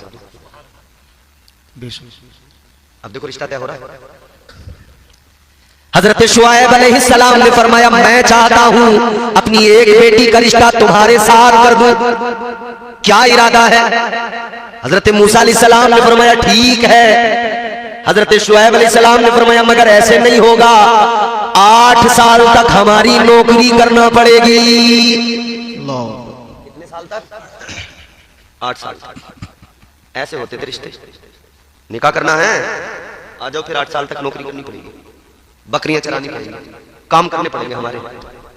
और अब तो हालात ये है कि आदमी दामाद से बहुत डरता है कि भैया दामाद नाराज ना हो जाए किसी सूरत, और दामाद भी पूरे टशन में फिरता है। जरा सा तय हो गया जनाब, 10 साल वहां पे पहले काम किया तब जाकर शादी हुई, 10 साल तक काम किया तब जाकर निकाह हुआ, तब जाकर हजरत सफूरा निकाह में आई। और यहां हमने कर दिया उल्टा, सारा बोझ लड़की वाले पर डाल दिया, अपने ऊपर से तो सारे बोझ उतार के फेंक दिए। सारे खानदान को कपड़े लड़की वाला देगा, पुप्पो के कपड़े पसंद नहीं आए तो मुंह बिगाड़ रही है पुप्पो। अच्छा वो बेचारा गरीब जैसे तैसे करके लाता है, फिर उसके बाद में उससे कहें कि ये चप्पल जरा छोटे आ रहे हैं, ये बदले जाने, फिर 5 चक्कर फिर लगवा रहे हैं उससे कि ये बदल के लाओ, ये ऐसे लाओ, ये वैसे लाओ, कपड़े बच्चों के छोटे आ गए, ये हो गया वो हो गया। जी मियां पूरा ऐसे परेशान कर दिया उसे। बेटियां अल्लाह ने दी हैं, अल्लाह की रहमत है। ये किसी को एहसास न दिलाओ कि वो ये सोचे कि मेरी बेटी मेरे लिए जहमत बन गई है। याद रखना मेरे आका ने बेटी को सीने से लगाया, प्यार किया और मिजाज दिया, बेटियां रहमत बन के आई हैं। सुभान अल्लाह, सुभान अल्लाह, बेशक सुभान अल्लाह। तो जुल्म ना करो, हुकूक है उनका ख्याल रखो, लिहाज रखो, पास रखो। आगे बढ़िए, जश्न गौसुल वरा भी है शादी के साथ साथ। हजरत गौसे आजम सरकार पीरानी पीर जानते हो उन्हें? 11वीं करते हो? करते हो तो सर मत हिलाओ, 10 ग्राम की जबान हिला के बताओ करते हो? हाँ करते हैं।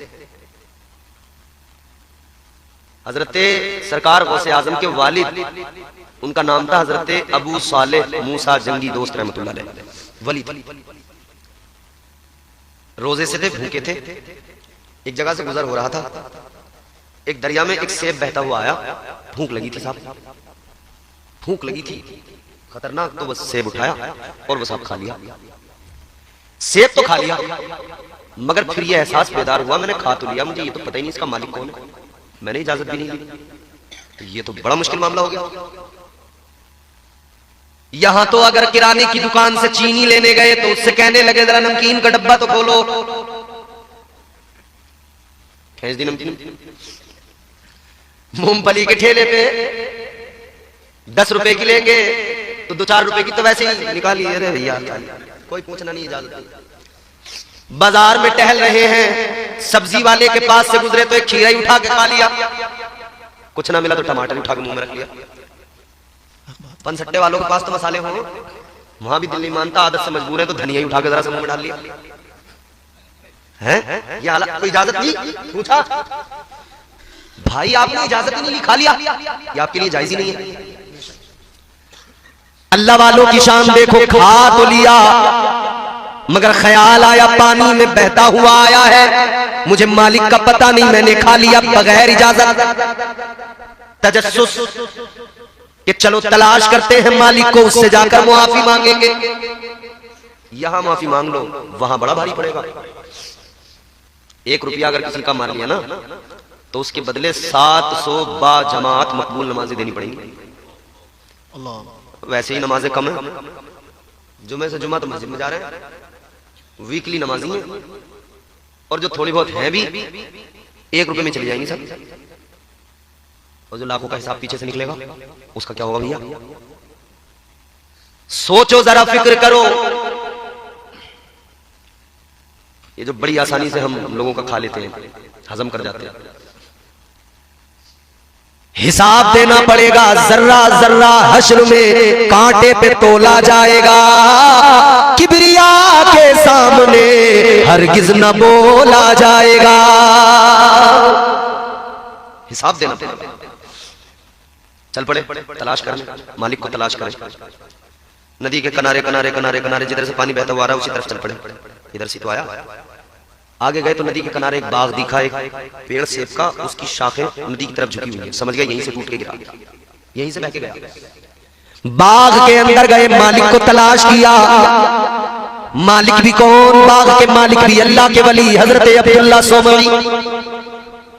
जाके कहने लगे हुजूर, एक सेब आपके दरख्त का टूट के पानी में गिरा, नदी में बहता हुआ आगे पहुंचा, मैंने उठा के खा लिया, खा तो लिया मगर बगैर इजाजत, माफी मांगने आया हूं, माफ कर दीजिए। हजरत अब्दुल्ला सोमई ने देखा, समझ गए ऐसे लोग कहां पाए जाते हैं, ये तो कोई अल्लाह वाला आ गया, ये तो कोई अल्लाह का वली आ गया। फरमाने लगे मुआफ तो कर देंगे मगर ऐसे नहीं। कैसे? 6 साल हमारे यहां नौकरी करनी पड़ेगी। कितनी? सोचो, एक सेब के बदले। सोचो अगर तुमसे कोई कह दे एक मूंगफली के बदले में कि एक दिन हमारी मूंगफली बिकवानी पड़ेगी जब माफ करेंगे, उसका ठेला पलट के घर को आ जाओगे। ज्यादा नहीं इतरा तेरी, अब हम मूंगफलियां बेचेंगे, अब हमारी यह हैसियत तो हमें ठेले पर खड़ा करके मूंगफलियां बिकवाएगा। मगर अल्लाह के वली हैं, बस सोचा कि भैया वहां गिरफ्त हो, वहां पकड़ हो अल्लाह की अदालत में, उससे बेहतर है यहां इनकी नौकरी करके माफी ले लो। कहा ठीक है साहब कर लेगा। राजी हो गए, बागबानी करने लगे, नौकरी वहां पे करने लगे। कोई तनख्वाह नहीं, कोई सैलरी नहीं।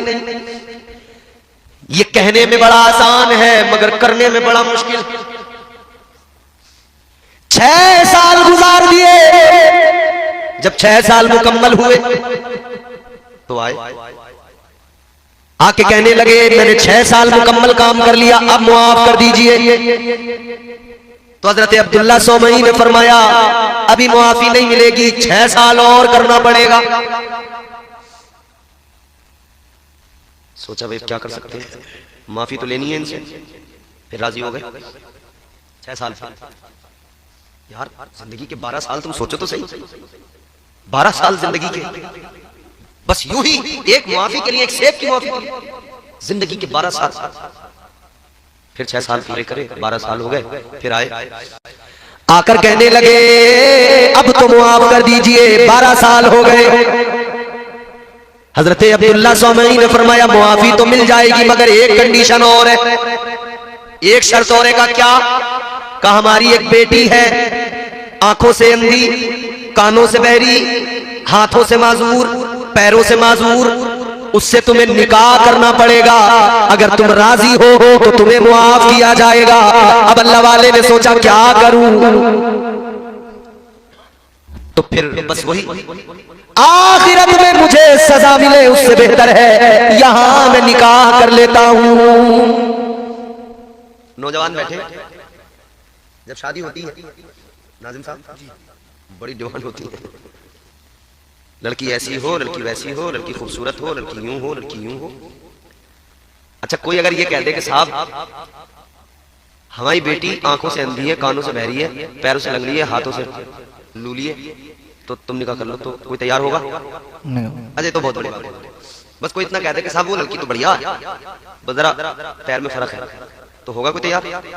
तो बोलो भैया बोलो, करेगा कोई? अरे नहीं कर लेगा। कर लेगा, अगर 4 पैया मिलती होगी तो कर लेगा,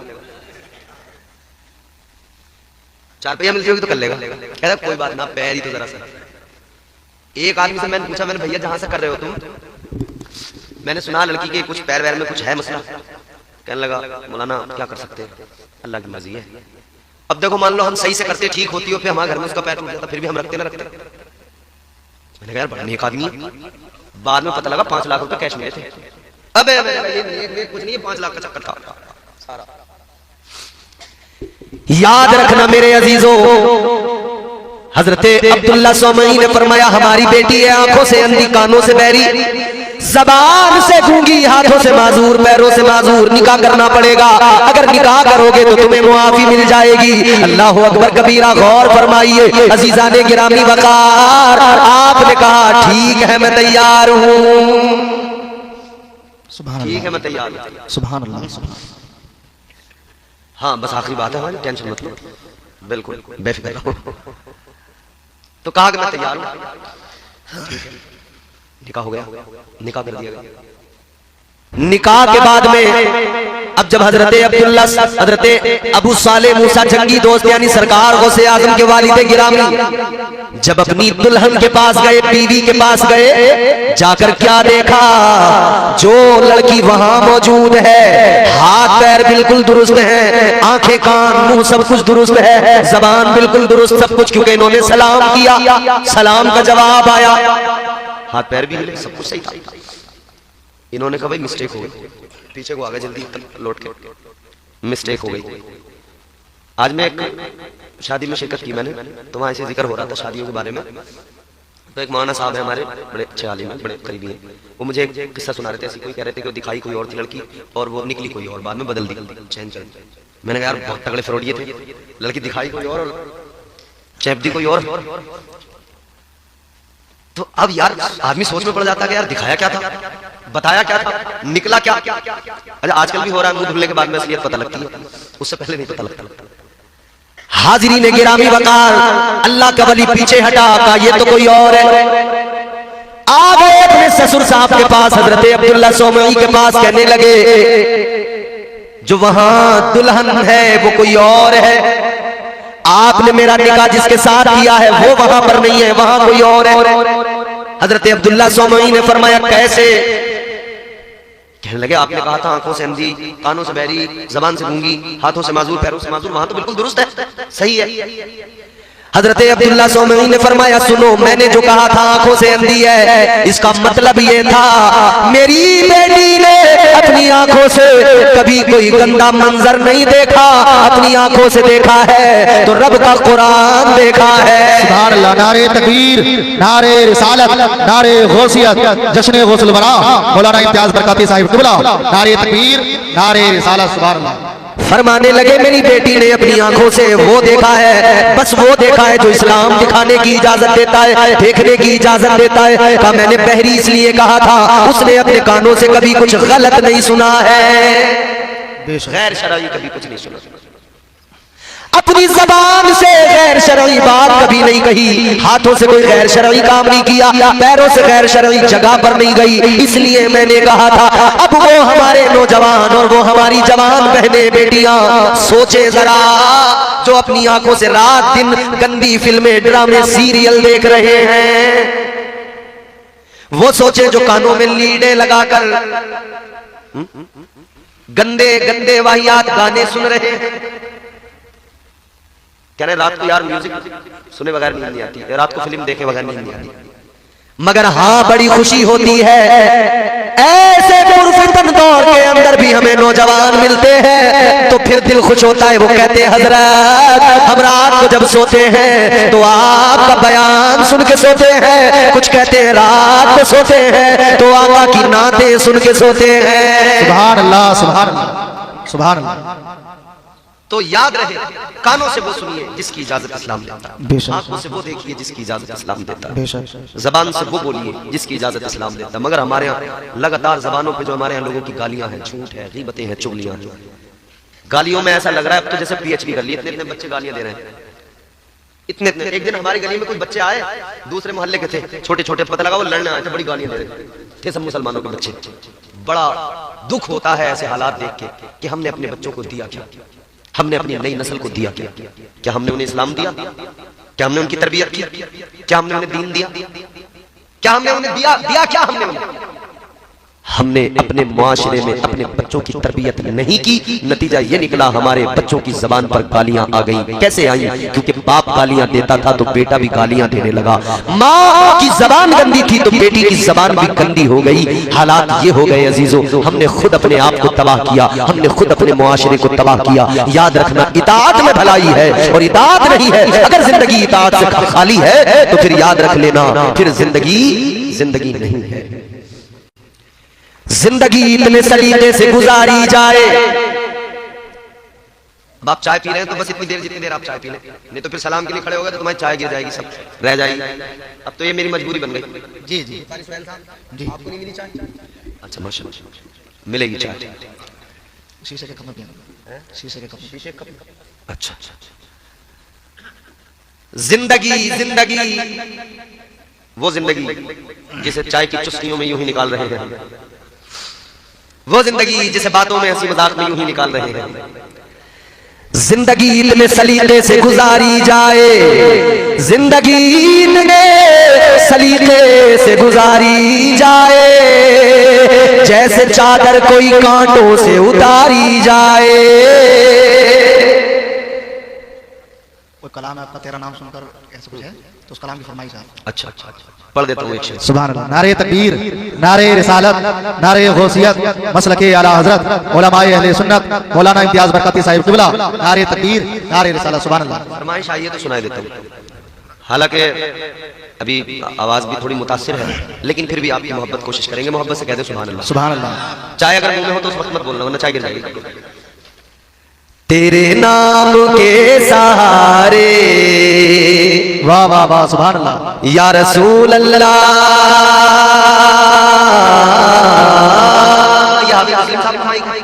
अरे बड़े दिन में मुलाकात हुई आपसे, अल्लाह खुश रखे। तेरे नाम के सहारे, तेरे नाम के सहारे मेरा नाम चल रहा है, तेरे नाम के सहारे मेरा नाम चल रहा है। यकीनन हमारा नाम हुजूर के नाम के सहारे ही चल रहा है। बेशक तेरे नाम के सहारे, तेरे नाम के सहारे मेरा नाम चल रहा है, तेरा नाम ले रहा हूँ आका, तेरा नाम ले रहा हूँ, मेरा काम चल रहा है, तेरा नाम ले रहा हूँ, तेरा नाम ले रहा हूँ, मेरा काम चल रहा है, तेरे नाम के सहारे मेरा नाम चल रहा है। वाह, बहुत खूब, क्योंकि नाम ही हुजूर का इतना प्यारा है। तेरे नाम। देखना गुफ्तगू महकेगी, सुखन महकेगा, उनका कलमा जो पढ़ेगा वो दहन महकेगा। सिर्फ एक फूल की आसानियां हो तब अल्लाह का जिक्र करे, परेशानियां हो तब अल्लाह का जिक्र करे। परेशानियां कितनी फरमाने लगे, उसके सामने उसका माली नुकसान हो जाए, फिर भी वो अल्लाह का जिक्र करता नजर आए, साबिर और शाकिर रहे। परेशानियां कितनी फरमाते हैं, उसके सामने उसका जानी नुकसान हो, फिर भी वो साबिर और शाकिर रहे, अल्लाह का जिक्र करे। और परेशानियां कितनी फरमाने लगे, उसके सामने उसका घर बार लुट जाए, फिर भी वो साबिर और शाकिर रहे, अल्लाह का जिक्र करता रहे। उसे इत्मीनान वाली जान कहा जाता है, उसे नफ्स मुतमइन्ना का पैकर कहा जाता है कि अगर जान पे बनाए तब भी अल्लाह का जिक्र करे, बच्चों पे औलाद पे बनाए तब भी अल्लाह का जिक्र करे, घर बार पे बनाए तब भी अल्लाह का जिक्र करे, हर हाल में साबिर और शाकिर रहे, हर हाल में अल्लाह का जिक्र करता नजर आए, हर हाल में अल्लाह की इबादत करता नजर आए, हर हाल में सजदा करता नजर आए, हर हाल में कुरान की तिलावत करता नजर आए। तो अब जरा समझिएगा, नफ्स मुतमइन्ना का पैकर कौन होता है? अपनी जान पे बने तब भी अल्लाह का जिक्र करे, औलाद पे बन पड़े तब भी अल्लाह का जिक्र करे, हर बार लुटे तब भी अल्लाह का जिक्र करे। तो अब तलाश करना बिल्कुल आसान हो गया। ताजदारे करबला की जिंदगी देख लो, इमाम हुसैन की जिंदगी देख लो, नवाज़ मुस्तफा मदीना मुनव्वरा के अंदर है, मगर हालात ऐसे हो गए, अब बैत का तकाजा है, अब बार-बार इसरार है, हुसैन बैत कर लो। हुसैन समझ गए अब यहाँ रहना दुश्वार हो गया है, इमाम पाक ने मदीना छोड़ दिया। लोगों जरा गौर करो, वो मदीना जहाँ पैदा हुए हुसैन, वो मदीना जहाँ बचपन गुजरा हुसैन का, वो मदीना जहाँ नाना की आगोश में तरबियत पाई हुसैन ने, वो मुस्तफा का मदीना जहाँ मेरे आका की प्यारी मस्जिद नबवी शरीफ मौजूद है, वो मुस्तफा का प्यारा मदीना जिसके लिए ताजदार मदीना ने ऐलान फरमाया, इमामुल अंबिया ने ऐलान फरमाया, मेरे आका ने फरमाया अल मदीनतु कुल्लुहुम फिल जन्नह। आका ने ऐलान फरमाया मदीने की कोई एक गली नहीं, एक बाजार नहीं, आका ने फरमाया अल्लाह ताला ने सारे मदीने को जन्नत बना दिया है। क्या कहने, वाह वाह वाह, सुभान अल्लाह, सुभान अल्लाह, वो मदीना जो जन्नत है।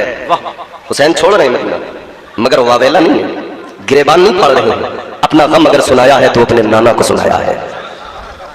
हुसैन ने अपना गम अगर सुनाया है तो अपनी मां सैयदा फातिमा को सुनाया है। फिर उसके बाद में चल दिए साबिर और शाकिर है, क्या कर रहे हैं? ताजदार करबला मदीने से चले, मक्के का सफर है, क्या किया? वतन छूट गया, मगर अल्लाह का जिक्र कर रहे हैं, कुरान की तिलावत कर रहे हैं। मक्का पहुंच गए, अल्लाह का जिक्र कर रहे हैं। बिलाखिर वो वक्त भी आया, मक्का छोड़कर करबला की तरफ चल पड़े, फिर भी हुसैन अल्लाह का जिक्र कर रहे हैं। करबला में पहुंच गए, फिर भी अल्लाह का जिक्र कर रहे हैं। खेमे लगा दिए गए, हुसैन अल्लाह का जिक्र कर रहे हैं। करबला के अंदर 7 मुहर्रमुल हराम को पानी बंद कर दिया गया, हुसैन फिर भी अल्लाह का जिक्र कर रहे हैं। पानी पे पहरा लगा दिया यजीदियों ने, हुसैन अल्लाह का जिक्र कर रहे हैं। अल्लाहु अकबर कबीरा, 9 मुहर्रमुल हराम का दिन गुजर गया, शब आशूर आ गई है, दसवीं शब आ गई है, यजीदी आगे बढ़े हैं, शोर करते हुए आगे बढ़े, हमला करना चाहते हैं। इमाम ने फरमाया घबराए नहीं, आप परेशान नहीं हुए। आपने क्या किया? अल्लाह का जिक्र किया। आपने फरमाया जाकर कहो एक रात की मोहलत हमें दे दी जाए, एक रात का वक्त दे दिया जाए। सवाल किया गया है मौला हुसैन एक रात में क्या किया जाएगा?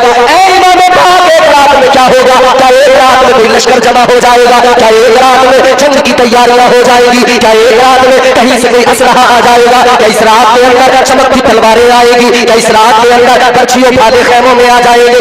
ताजदारे करबला ने फरमाया हम तलवारों पे भरोसा कभी नहीं करते, हमें तलवार पे भरोसा नहीं, हमें रहमते परवरदिगार पे भरोसा है। हमें तलवार पे भरोसा नहीं, हमें मुस्तफा के किरदार पे भरोसा है। हमें तलवार पे भरोसा नहीं, अपनी गुफ्तार पे भरोसा है। इमाम पाक ने फरमाया हम करबला के मैदान में लश्कर जमा करने नहीं आए, तलवारें लहराने नहीं आए, हम जंग करने नहीं आए। आपने फरमाया अल्लाह ताला जिस हाल में रखे हुसैन उस हाल में राजी है। एक रात की मोहलत मैदान जंग के अंदर लश्कर जमा करने के लिए नहीं, तलवारें जमा करने के लिए नहीं। आप फरमाते हैं ये मोहलत तो फकत इसलिए मांग रहा हूँ कि इस रात में हमें दिल खोल के अपने अल्लाह का जिक्र करना है। नारे तकबीर, नारे रिसालत, नारे हैदरी, जिक्र इमाम हुसैन मसलके आला हजरत। हमें तो जिक्र करना है, हमें तो अपने मौला की बारगाह में सर झुकाने हैं। हमें तो अल्लाह ताला की बारगाह में सर झुकाकर उसकी तस्बीह बयान करके उसका शुक्र अदा करना है। मौला हम तेरी रजा में राजी हैं, या अल्लाह तुझ जिस हाल में रखे हम उस हाल में राजी हैं।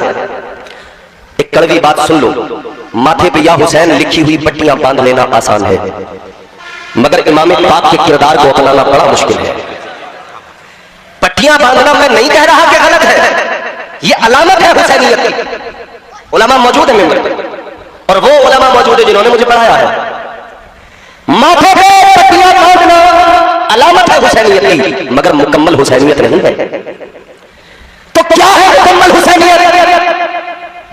मुकम्मल हुसैनियत सिर्फ माथे पे पट्टियां बांधकर एक दिन हुसैन को याद कर लेना और साल भर में तमाम झूठ गीबत चुगली हसद हराम खोरियां करना, हराम काम करना, ये हुसैनियत नहीं है। मजा तो तब आए हुसैनी माथे पे पट्टी बांध के अल्लाह ताला की बारगाह में याद कर ले मौला या हुसैन जिस पट्टी पे लिखा था उस पट्टी को अपने माथे पे बांध लिया है और अपने दिल के अंदर मैंने या हुसैन लिख लिया है। ऐ मौला अब मेरी जिंदगी गुजरेगी या हुसैन करते करते गुजरेगी, अब मेरी जिंदगी गुजरेगी तो हुसैन के मिशन पे गुजरेगी, अब मेरी जिंदगी गुजरेगी तो हुसैन की सीरत पे अमल करते करते गुजरेगी। अगर बंदा ये है कर ले तब समझ लो वो पक्का हुसैनी बन गया है। बहुत खूबसूरत, बहुत वाह वाह वाह, क्योंकि हुसैनियत है हुसैन के किरदार को अपनाना। क्या कहने, वाह। शबे आशूर है, हुसैन ने एक रात की मोहलत मांग के फरमाया अल्लाह की इबादत करना है।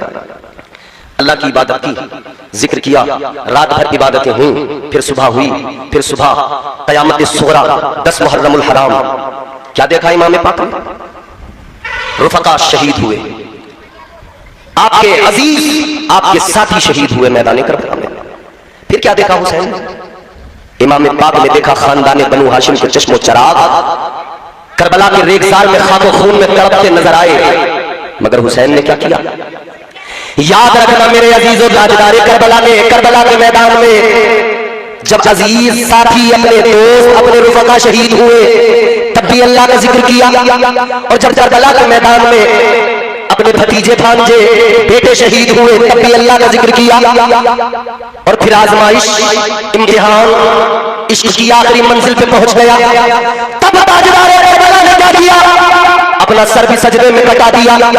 अल्लाह ताला ने भी करम फरमाया, इज्जतें अता फरमाई, हातिफ गैबी की निगाह आ गई। हुसैन जब तुम मदीने से चला तूने मेरा जिक्र किया, हुसैन जब तू मक्का पहुंचा तूने कुरान की तिलावत की, हुसैन जब तू करबला पहुंचा तूने मेरा जिक्र किया, हुसैन जब तू करबला में पहुंचा जब पानी बंद किया गया तब तूने मेरा जिक्र किया, हुसैन जब तेरे बच्चे शहीद हुए तूने कुरान की तिलावत की, हुसैन तूने मेरा जिक्र किया, हुसैन हर हाल में तू साबिर शाकिर रहा, हुसैन बच्चे शहीद हुए तब भी तूने मेरा जिक्र किया, और जब तूने अपना सर कटाया तब भी तू सजदे के आलम में मेरा जिक्र कर रहा था। मेरा जिक्र करते करते तस्बीह पढ़ते पढ़ते तूने जामे शहादत नोश कर लिया। अब जरा इश्क का इनाम भी देख ले, मोहब्बत की अता भी देख ले, मोहब्बत का इनाम भी देख ले। अल्लाह ताला ने इनाम अता फरमाया, ऐ हुसैन तेरा रब तुझसे राजी हो गया, मगर अब सुन ले, अब तेरा कटा सर होगा, नेज़े पे बुलंद तो हो जाएगा, मगर कटे सर में तेरा रब कुरान की आयतें जारी करके दुनिया को बता देगा तो हर हाल में हमारा जिक्र करता है, इसका सर भी कट जाए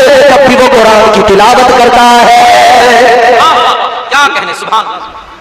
तो अल्लाह ताला ने हुसैन को वो इज्जत अता फरमाई। नफ्से मुतमइन्ना का पैकर अगर कोई है तो वो ताजदार करबला इमाम हुसैन की जात है।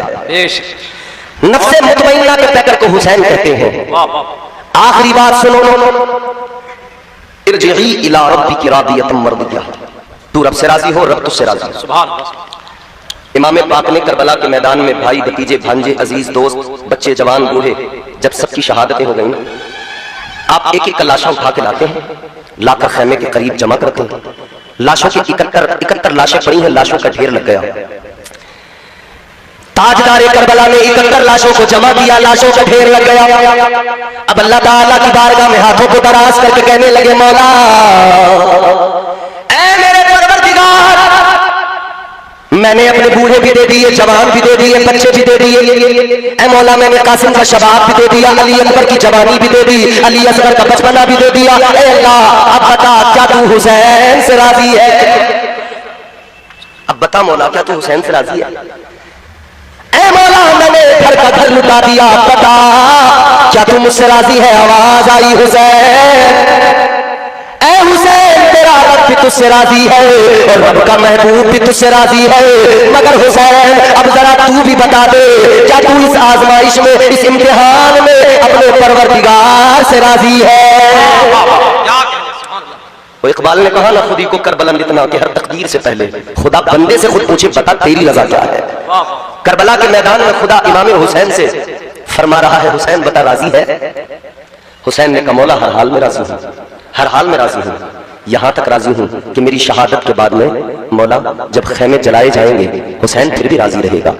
मौला जब मेरी शहादत के बाद में मेरे अहले खाना को सताया जाएगा, नबी की शहजादियों पे जुल्म किए जाएंगे, हुसैन तब भी राजी। तारीख गवाह है, खैमों में आग लगाई गई, खैमों को जलाया गया, एक बीमार खैमे के अंदर इमाम ज़ैनुल आबिदीन सैयदा ज़ैनब ने इमाम ज़ैनुल आबिदीन को संभाला है। और सैयदा ज़ैनब ने, क्योंकि हुसैन ने फरमाया था ऐ ज़ैनब मैं हुसैन हूं, लेकिन जब मेरी शहादत हो जाएगी तो फिर तुमको हुसैन बनना पड़ेगा। जो चाहता था जुल्म वो करने नहीं दिया, मंसूबे यजीद भरने नहीं दिया, ज़ैनब तेरे सलीक़े तकरीर को सलाम, तूने किसी शहीद को मरने नहीं दिया। क्या कहने, वाह वाह वाह वाह। करबला का रेडसार है, गौर करो अजीजों, खेमे जला दिए गए। ये सारे यजीदी एक दूसरे को दादे शुजाअत देने लगे। ये अपने मुर्दों को दफन करने लगे, उनकी नमाज़े जनाजा पढ़ने लगे। मगर करबला के शहीद इमाम पाक के रुफका, भाई भतीजे भांजे बेगौरों कफन लाशें पड़ी हुई है। अल्लाह अल्लाह, ये नजारा भी चश्मे फलक ने पहली मर्तबा देखा था। इतना भी तारीख में जुल्म पहली मर्तबा हुआ था। अल्लाह अकबर कबीरा। एक बात बड़ी गौर से सुन लेना, जफर बज़मी साहब ने नतीब जलसा में एक शेर पढ़ा था, मगर मैं ज्यादा कुछ नहीं, बस मुफ्ती साहब इतना कहना चाहता हूँ कि आजकल जो सोशल मीडिया पर बनाम मौलवी मुर्गों की लड़ाई चली है कि मुर्गे लड़ाने बंद किए जाए। सही बात है। करबला में हुसैन का घराना लुट गया, तुम यूट्यूब पे बैठ के मुर्गे लड़ा रहे हो। किधर से चोंच मारता है, किधर से चोंच मारता है। वक्त कम है, बस इतना कहना चाहता हूं, होशियार रहे, ख्याल रहे, ये घराना हुसैन का है। करबला का रेडसार है, जरा गौर से मेरी आखिरी बात सुन लो।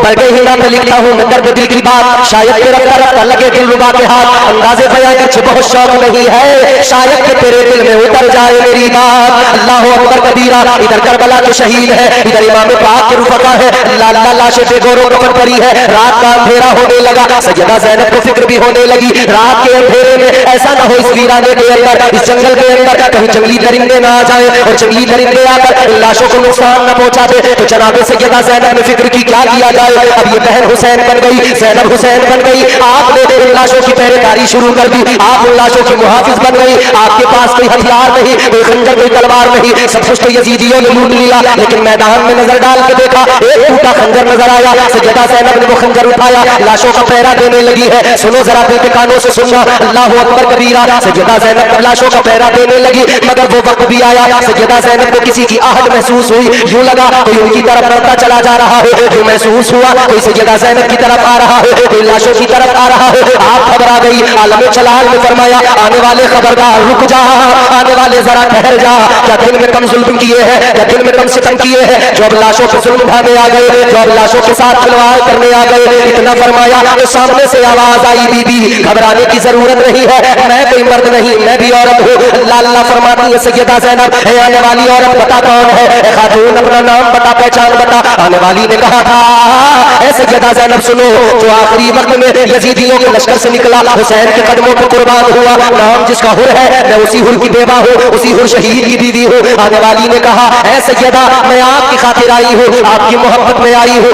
मेरे शोहर ने अपनी शहादत के बाद में जन्नत अपने आप पर वाजिब कर ली है, मगर मैं भी थोड़ा सा हिस्सा लेने आ गई, मैं भी कुछ न कुछ हासिल करने आ गई। फरमाया बताओ क्या मकसद है। आती है कहती है, सुनो सुनो सैयदा, मैं ये पानी लेके आई हूँ, 3 रोज से सब प्यासे हैं, बच्चे भी प्यासे हैं, जवान भी प्यासे हैं, ये पानी लाई हूँ, खुदा के लिए ये पानी पी लीजिए, ताकि कुछ सैराबी हासिल हो सके, ताकि आपको कुछ सुकून मिल सके, आपको कुछ ठंडक, कुछ तस्कीन मिल सके। सैयदा ज़ैनब ने पानी का कटोरा लिया, आप पानी का कटोरा लेकर आगे बढ़ी है। कहाँ गई, उस बीमार के करीब गई, नाम जिसका ज़ैनुल आबिदीन है। पानी का कटोरा ले जाकर आपने ज़ैनुल आबिदीन को दिया और फरमाने लगी, ज़ैनुल आबिदीन ये पानी है, 3 रोज से प्यासे हो, तबीयत भी खराब है, लो जरा सा पानी पी लो। अल्लाह अकबर कबीरा। हज़रत इमाम ज़ैनुल आबिदीन ने लड़खड़ाते कदमों से अपने आप को संभाला, अपने कांपते हुए हाथों से वो पानी का प्याला पकड़ा और पानी का प्याला हाथ में लेकर कहने लगे, ऐ फुप्पो जरा ये बताओ क्या आपने पानी पी लिया। इतना सुना तो सैयदा कहने लगी, नहीं बेटा मैंने पानी नहीं पिया, मैं आपको पहले पिलाने चली आई। सैयदा ज़ैनब का जवाब सुना तो इमाम ज़ैनुल आबिदीन ने फरमाया,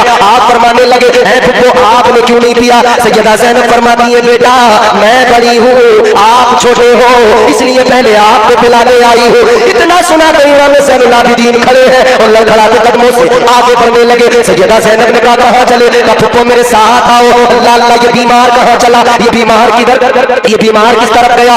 ये बीमार इमाम पाक मजलूम करबला की प्यारी बच्ची सकीना के पास पहुंचे। सकीना के पास जाकर इमाम ज़ैनुल आबिदीन ने कहा था, ऐ सकीना फतवा भी बरेली का आ गया, नमाज़े जनाजा नहीं पढ़ाई जाएगी। बात तो ये भी होनी चाहिए थी कि इसको मुसलमानों के कब्रिस्तान में भी दफन नहीं किया जाएगा, और हुई। लेकिन खैर आखिर प्रशासन दरमियान में आया, कहा दफन करवाया जाए। प्रशासन नहीं चाहता कि बढ़े मामला, फिर इसमें और उलझता चला जाए। दफन तो कराया गया, मगर घर वाले जनाजा लेकर गए, दफन करने के लिए पुलिस साथ गई। फिर शासन ने साथ जाकर दफन तो करवा दिया, बगैर नमाज़े जनाजा के दफन कर दिया गया। अब ईमानदारी से बताओ, इस लड़की की दुनिया भी बर्बाद हुई और ये दफनाई गई, नमाज़े जनाजा भी नहीं पढ़ी गई। कितनी बदकिस्मत बदनसीब है लोगों। तो फिर क्या नतीजा निकला? दुनिया से जाना तो है, मगर ऐसा हाल न हो कि कोई नमाज़े जनाजा पढ़ने वाला भी न हो। दुनिया से जाना है मगर ऐसा हाल भी ना हो कि दुनिया में रुसवाई हो जाए। दुनिया से जाना तो है मगर ऐसा हाल भी ना हो कि दुनिया में जब जा रहे हो दुनिया से तब भी जिल्लत मुकद्दर हो जाए। और वो जो हमारे बुजुर्गों ने फरमाया है ना कि जनाजे बताते हैं, जनाजे भी ऐलान करते जाते हैं कि शख्सियत क्या है, जनाजे बता देते हैं कि शख्सियत क्या है। हाँ मेरे अजीजों, अब सोशल मीडिया पर बड़ा चल रहा है, बरेली में ऐसा हुआ। अच्छा, अब बरेली जब नाम आता है तो बहुत सारे लोग जो है ना फिर वो सीधा सीधा क्या करते हैं कि भाई ये बरेली का मामला है। तो बरेली एक बहुत बड़ा शहर है, लोग बहुत सारे रहते हैं, सब कुछ इंसिडेंट होते रहते हैं, मगर लोग फौरन बोले आला हजरत के बरेली में ऐसे, आला हजरत के बरेली में ऐसे जोड़ने की कोशिश। मगर मेरे अजीजों को गौर करो, आला हजरत की बरेली में भले ऐसा हुआ, लेकिन आला हजरत की औलादों ने फतवा दे दिया, दारुल इफ्ता से पैगाम आ गया, बता दिया गया हम मुस्तफा जाने रहमत के गुलाम हैं। कल भी गद्दारों से हमारा कोई ताल्लुक नहीं था, आज भी गद्दारों से हमारा कोई ताल्लुक नहीं है। इस्लाम का गद्दार होकर जो भी मरे मर जाए, फर्क नहीं पड़ता। दुनिया से जाना तो है प्यारो, मगर ऐसा वक्त ना आ जाए, ऐसे हाल में न दुनिया से जाए कि ये नौबत आ जाए। इसी बरेली के अंदर ये हादसा हुआ, इसी बरेली के अंदर ये मामला हुआ कि कोई नमाज़े जनाजा पढ़ने पढ़ाने वाला नहीं, जब खाता नहीं था तो कमजोर होने लगा, कमजोरी ज्यादा बढ़ी तो बीमार हो गया, बीमारी ज्यादा बढ़ी तो बिस्तर पकड़ लिया, और बिस्तर पे जब आया तो जिसका बेटा बिस्तर पकड़ ले, माँ बाप की हालत क्या होती है, जिसका बेटा इस हाल में पहुंच जाए कि बिस्तर मर्ग पे हो, माँ बाप की कैफियत क्या होती है। बाप की आंखों में आंसू है, माँ की आंखों में आंसू है, माँ भी रो के कहती है मेरे लाल तुझे क्या हो गया, बाप भी रो के कहता है बेटे तुझे क्या हो गया। मगर आशिक कैसे बताए कि मुझे आमिना के लाल से प्यार हो गया है। अल्लाह अकबर कबीरा, ये आखिरी वक्त अब करीब आता जा रहा है, जिंदगी का किस्सा तमाम होने को है, अब जो वक्त बढ़ता जा रहा है, लाला माँ बाप बेकरार है। बेटा कहने लगा अब्बा मेरा एक काम कर दो, मेरा एक आखिरी काम कर दो, मुझ पर एहसान कर दो, मेरी मुलाकात मेरे महबूब से करा दो। कहने लगा जरा आमिना के लाल को बुला दो, ताजदार मदीना से मेरी मुलाकात करा दो। बाप इसकी बेकरारी को समझ गया, इसकी तड़प को समझ गया। बाप ने हुजूर के पास खबर भेजी कि आपका दीवाना तड़प रहा है, आपको याद कर रहा है। खबर आका तक पहुंच गई कि आशिक बेकरार है, खबर मुस्तफा तक पहुंच गई कि दीवाना मुस्तरिब है, और आशिकों की खबर तो हुजूर को पहुंच ही जाती है। आशिक यहाँ तड़पे, आशिक यहाँ अश्क बहाए, उधर मदीने से मेरे आका मुलाहिजा फरमाते हैं। आज भी हम यहाँ बैठे हैं, जिक्र कर रहे हैं हुजूर का, हमारा यकीन है कि मुस्तफा मदीने से देख रहे हैं। आइए सरकार की बातें करें, आइए सरकार की बातें करें। मुर्तजा शेरे खुदा मुश्किल कुशा, मुर्तजा शेरे खुदा मुश्किल कुशा, मुर्तजा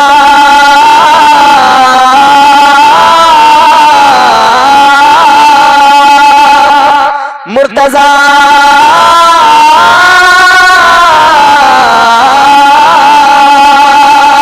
मुर्तजा शेरे खुदा मुश्किल कुशा, हैदरे करार की बातें करें, हैदरे करार की बातें करें, आइए सरकार की बातें करें। हजरत सिद्दीक अकबर की वफा, हजरत सिद्दीक अकबर हुजूर के साथ बेलौस मोहब्बत की और बड़ी वफाएं हैं। हजरत सिद्दीक़ अकबर की वफा, हजरत सिद्दीक़ अकबर की वफा और उमर के प्यार की बातें करे, और उमर के प्यार की बातें करे। आइए सरकार की बातें करें, छोड़कर दुनिया की बातें इम्तियाज, छोड़कर दुनिया की बातें इम्तियाज, छोड़कर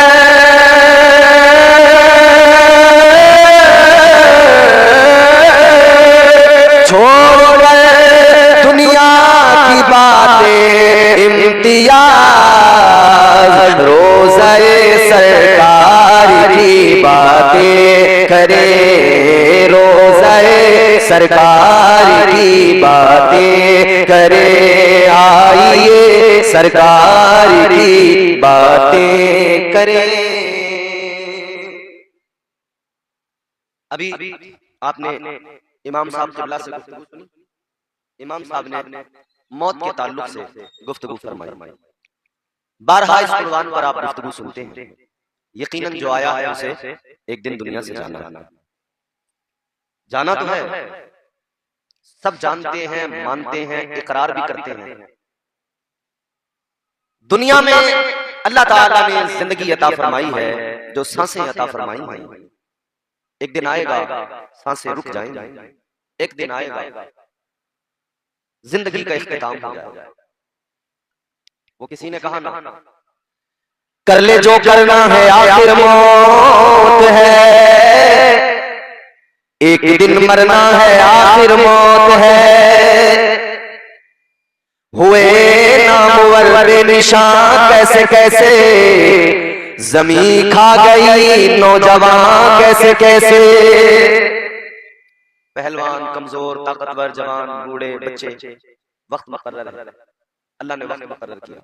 कुरान मजीद में परवरदिगार ने ऐलान फरमाया, परवरदिगार आलम खालिक कायनात रब्बुल ला यज़ल व ला यज़ाल ने कुरान मजीद में ऐलान फरमाया, इज़ा जाअ अजलुहुम ला यस्तअखिरून साअतन व ला यस्तक़दिमून।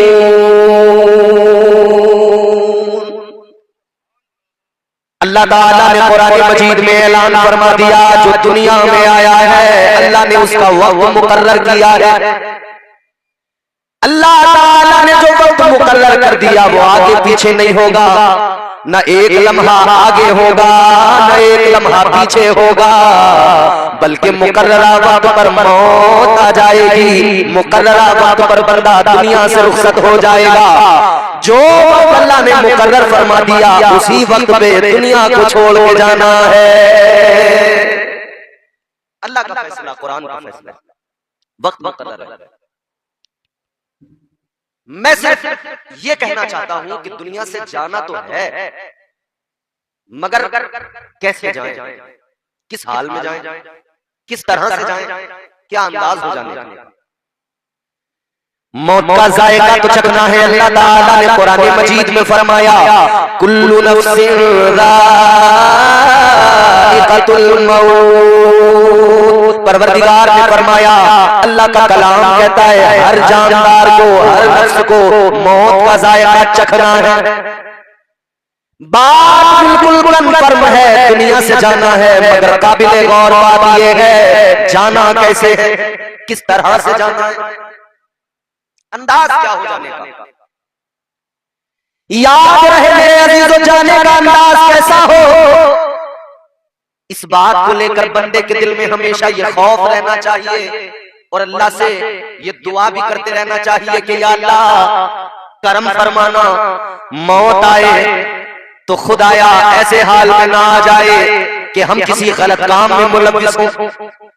या अल्लाह मौत आए तो किसी ऐसे हाल में ना आए हम शराब पीते हो, मौत ना आ जाए। क्योंकि मुआशरे में है नाम अब्दुल्ला, नाम अब्दुल रहमान, नाम नजाकत, शराफत, इनायत, करामत, कुछ लेकिन शराब पी रहा, शराब के जाम उठा रहे।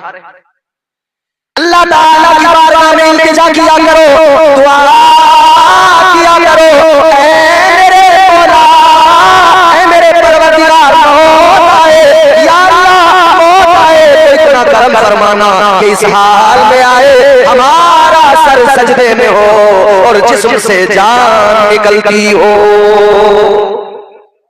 मौत आए तो इस हाल में, इसीलिए हम कहते हैं काश दिल की ये हसरत,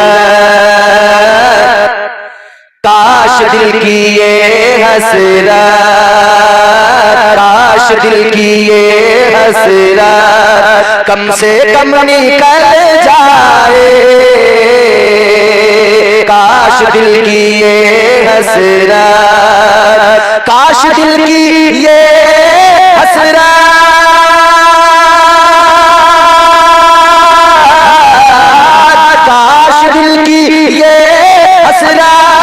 कम से कम निकल जाए, कम से कम निकल जाए, मेरा सर हो हम सबका सर हो सजदे में और दम निकल जाए, मेरा सर हो सजदे में और दम निकल जाए, काश दिल की ये हसरत। मौत आए तो ऐसे हाल में कि हम अल्लाह की इबादत करते हो, ज़बान पर जिक्र खुदा हो, फिर जिस्म से जान निकले। दुनिया से कैसे जाएं? ये बड़ा इंपॉर्टेंट मसला है। बेखबर हो जो गुलामों से वो आका क्या है, बेखबर अगर है तो फिर आका कैसा ठहरा? मेरे आका बेखबर नहीं बाखबर है, जो हो चुका है जो होगा हुजूर जानते हैं, सारी चीजें जाहिर है मुस्तफा पर, ये पावर मुस्तफा को मेरे रब ने अता फरमाई। आका को खबर हो गई दीवाना बेकरार है, ताजदार मदीना अपने गुलामों को साथ लेकर चले, सहाबा को साथ लेकर चले। साहबा अर्ज करते हैं आका कहां जाना है? हुजूर ने फरमाया दीवाना याद कर रहा है, ऐ सहाबा दीवाना बेकरार है, याद कर रहा है, चलो चलो। आका अपने सहाबा को लेकर चले, उसके दरवाजे पर, ये अंदर है मगर खुशबुए मुस्तफा बता रही है कि आका आ गए, हुजूर की खुशबू बता रही है। आशिक जब उस खुशबू को महसूस करता है तो दिल को जरा सा सुकून आता है, मगर सांसें फिर भी तेज हो जाती हैं कि हुजूर आ गए, हुजूर आ गए। किसी के घर हुजूर आए तब वो बेहद खुश होता है, किसी के ख्वाब में हुजूर आए तब उसकी खुशी का आलम न पूछिए। और जब दुनिया में हुजूर आए तो उस वक्त की खुशी भी तो बड़ी खुशी है ना। तो इसी वजह से हम हुजूर की आमद पर खुशी मनाते हैं। हुजूर जब दुनिया में आए उस तारीख पर हम हर साल हुजूर की आमद पर खुशी मनाते हैं और हम यूं कहते हैं आमदे मुस्तफा पर ये सारा जहां आज किस दर्जा खुशियों में मसरूर है। आमदे मुस्तफा पर ये सारा जहां आज किस दर्जा खुशियों में मसरूर है, आज किस दर्जा खुशियों में मसरूर है। रात महकी हुई चांद हंसता हुआ जिस तरफ देखिए नूर ही नूर है। रात महकी हुई चांद हंसता हुआ जिस तरफ देखिए नूर ही नूर है। हुजूर आए दीवाना खुश हुआ, दरवाजा खुला, मुस्तफा अंदर तशरीफ लाए। हुजूर ने दीवाने को देखा, दीवाने ने आका को देखा। ताजदार मदीना की निगाहें जब आशिक के चेहरे पे पड़ी, हुजूर की नजरें जब दीवाने के चेहरे पे पड़ी, मुस्तफा जाने रहमत ने देखा, करीब आए, आका ने दस्ते शफ़क़त सर पे रखा और फिर मेरे आका ने फरमाया, दीवाने बता क्या हाल है। हुजूर अपने दीवाने की कैफियत, अपने दीवाने का हाल मालूम कर रहे हैं। अल्लाह हू अकबर। जो आए हैं वो कुर्सियां लेकर बैठे और जो बैठे हैं, अच्छा दूसरी जगह भी प्रोग्राम था ना, वहां से फारिग होकर आए। माशाअल्लाह, अल्लाह ताला इन आने वालों को सलामत रखे, क्योंकि इनकी बड़ी हिम्मत है। आजकल तो एक महफिल लोगों पे गिरा गुजरती है, ये एक महफिल से फारिग होकर दूसरी में तशरीफ ले आए। अल्लाह ताला इन्हें शाद आबाद रखे। अब जरा मोहब्बत से कहें सुभान अल्लाह। ताजदार मदीना करीब आए, आका ने दस्ते शफ़क़त रखा और पूछा, हुजूर ने दीवाने क्या हाल है। ताजदार मदीना वाली कायनात मुस्तफा जान रहमत ने अपने दीवाने से फरमाया, दीवाने बताओ क्या हाल है। आशिक़ मुस्तफा ने इतना सुना, कहने लगा, या रसूल अल्लाह, ऐ ताजदार मदीना, अब तक जो हाल था, अब तक बेकरारी थी, मगर आका आप आ गए, मेरे दिल को करार आ गया। या रसूल अल्लाह आ गए, दिल को सुकून आ गया, मगर हुजूर एक कसक, एक खलिश, एक अरमान दिल में है। हुजूर ने फरमाया, बोलो। कहता है, या रसूल अल्लाह, इश्क तो बड़ा करता हूँ आपसे, मगर अभी तक आपकी गुलामी से महरूम हूँ, कलमा नहीं पड़ा है, हूँ आज भी यहूदी का ही बच्चा, मगर मोहब्बत बहुत। ताजदार मदीना वाली कायनात की बारगाह में अर्ज करने लगा, करम फरमाइए, कलमा पढ़ा दीजिए। इधर इस बच्चे का बाप यहूदी बैठा है, वो भी देख रहा है, देख के कहता है, मेरे बेटे की यह आखिरी ख्वाहिश है, या रसूल अल्लाह, ये ख्वाहिश पूरी फरमा दीजिए। जब ये आपसे प्यार करता है, इस दर्जा दीवानगी है, तो फिर आप इसे कलमा पढ़ाकर अपना ही बना लीजिए। ताजदार मदीना ने कलमा पढ़ाया, मुस्तफा ने कलमा पढ़ाकर इस्लाम में दाखिल किया। अब इसकी खुशी की इंतहा न रही। अल्लाह अकबर कबीरा कलमा पढ़ा, इतना खुश हुआ, बीमार तो पहले ही था, जिंदगी की आखिरी घड़ियां थी, मगर ये बड़ी खुशी नसीब हो गई। अब इस खुशी के साथ दुनिया से जा रहा है, अब इस खुशी के साथ दुनिया से रुखसत हो रहा है। अब ये जान इसके जिस्म से निकल रही है, मगर मुस्कुरा रहा है, और कितना खुश नसीब था, जिस्म से जान निकल रही है और सामने चेहरे मुस्तफा है। हमें तो कब्र में हुजूर की ज़ियारत होगी, वो तो हुजूर का चेहरा देख रहा है, जिस्म से जान निकल रही है। अल्लाह अल्लाह गौर फरमाइए अज़ीज़ाने गिरामीउल क़द्र, बच्चा दुनिया से रुखसत हो गया, इंतकाल हो गया। बच्चे का बाप कहने लगा, ऐ मुहम्मद अरबी सल्लल्लाहु अलैहि वसल्लम, कहने लगा, ये आपका दीवाना, आपका गुलाम, आपके मजहब में, आपके दीन में शामिल हो गया। बेटा मेरा मगर दीन में आपके शामिल हो गया, तो अब ये दुनिया से रुखसत हुआ है। अब इसका कफन, इसकी आखिरी रुखसत आप अपने मजहबी उमूर के साथ, आप अपने मजहबी तौर तरीकों के साथ कीजिए। कहते हैं आप अपने मजहब के हिसाब से करें, इस्लाम में जैसा है वैसा आप इसका तदफीन का इंतजाम करें। अब मेरे हुजूर ने अपने आशिक की तदफीन का इंतजाम किया। ताजदार मदीना ने आशिक के जनाजे को तैयार किया है। अल्लाह अल्लाह कितनी किस्मत वाला है। तैयार किया गया जनाजा, तदफीन का एहतमाम किया गया, जनाजा तैयार किया गया, अल्लाह अल्लाह कफन पहनाया गया, नमाज जनाजा का वक्त आया, जनाजा उठा के रखा गया, नमाज जनाजा का वक्त है। अब ये जुमले आप बड़े गौर से सुने, बड़े लतीफ जुमले हैं, आशिकों के दिलों को ठंडा करने वाले जुमले हैं। हुजूर की मोहब्बत क्या देती है यार, जाना तो है दुनिया से, मगर ऐसे जाओ जैसे ये नबी का दीवाना गया।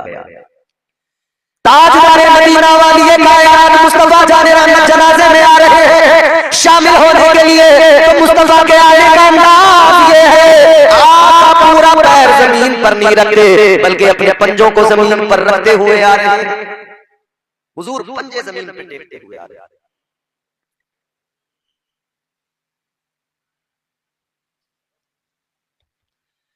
मुस्तफा जाने रहमत जमीन पर अपने पंजे टेकते हुए आ रहे हैं। इधर सुन, हुजूर से सवाल किया गया, या रसूल अल्लाह, पंजों के ऊपर कुछ नहीं, आप कहाँ परेशान हो रहे हो? गाड़ी खड़ी है हमारे रास्ते में, दूसरी गाड़ी है, उसको निकलना है, उस गाड़ी को निकालने के लिए हमारी गाड़ी आगे करनी पड़ेगी। हुजूर पंजों के बल आ रहे हैं, पंजे रखते हुए जमीन पर, एड़ियां नहीं टेक रहे। तो अर्ज किया, या रसूल अल्लाह क्या मामला है, आप इस तरह क्यों चल रहे हैं? हुजूर का जवाब, ताजदार मदीना वाली कायनात मुस्तफा जाने रहमत ने फरमाया, ऐ मेरे सहाबा सुनो, ऐ मेरे सहाबा, ये मेरे आशिक का जनाजा है, ये मेरे दीवाने का जनाजा है, मैं पंजे टेक कर इसलिए आ रहा हूँ कि अल्लाह ताला ने इतने फरिश्तों को जमीन पर उतार दिया है, इसकी तनसील में इतने फरिश्ते आए हैं कि यहाँ पैर रखने की जगह बाकी नहीं है। महबूब की गलियों से जरा घूम के निकले, आशिक का जनाजा है, जरा घूम से निकले। ताजदारे मदीना ने अपने दीवाने की नमाज़े जनाजा पढ़ाई है। मुस्तफा जाने रहमत ने दीवाने को अपने सहाबा के साथ में दफन किया है। अल्लाह अकबर, ये दीवानगी होती है। दुनिया से जाओ तो अंदाज ये होना चाहिए, दुनिया से जाओ तो शान ये होनी चाहिए। वक्त मुकर्रर है, हुए नामवर बेनिशान कैसे कैसे जमीन खा गई, नौजवान कैसे कैसे कर ले जो करना है आखिर मौत है, एक दिन मरना है आखिर मौत है। दुनिया से जाना है मगर इस अंदाज से जाओ, इस तरीके से, इस अंदाज से, आशिकों के अंदाज से जाओ। मगर अल्लाह खैर फरमाए, हमारी हालत बड़ी मुख्तलिफ है। 5 मिनट और ज़हमत तमाम। हमारा हाल ये है, हम बराए नाम ये दावा तो करते हैं हमें हुजूर से मोहब्बत है, मगर ये दावा फकत एक दावा ही है। इस दावे में जान नहीं है, क्योंकि हम कोई काम ऐसा करते ही नहीं जो हमारी गुलामी को दिखाए, महसूस कराए जाहिर होती से। हमारी हालत तो ये है, दिन रात हम गुनाहों में मुलव्वस हैं। वही जिंदगी, वही सारे मामला, कुछ भी हो जाए हम पर फर्क नहीं पड़ता। मुसीबतें आती हैं तो रोते हैं, परेशानियां आती हैं तो रोते हैं, मगर फिर जरा सा अगर खुशहाली का मामला हुआ तो भूल गए, अपने रब को भूल जाते हैं, रब के अहकामात को भूल जाते हैं, मुस्तफा को भूल जाते हैं, आका की नवाजिशात को भूल जाते हैं। हम अपनी जिंदगी वही बेढंगी जिंदगी वही गुजार रहे हैं। एक मामला हो तो बात अलग। पूरा दिन अगर हम अपना देखें, हम अपने पूरे दिन पर गौर करें तो पूरे दिन में हम सैकड़ों नाफरमानियां कर रहे हैं, मगर इन सैकड़ों नाफरमानियों में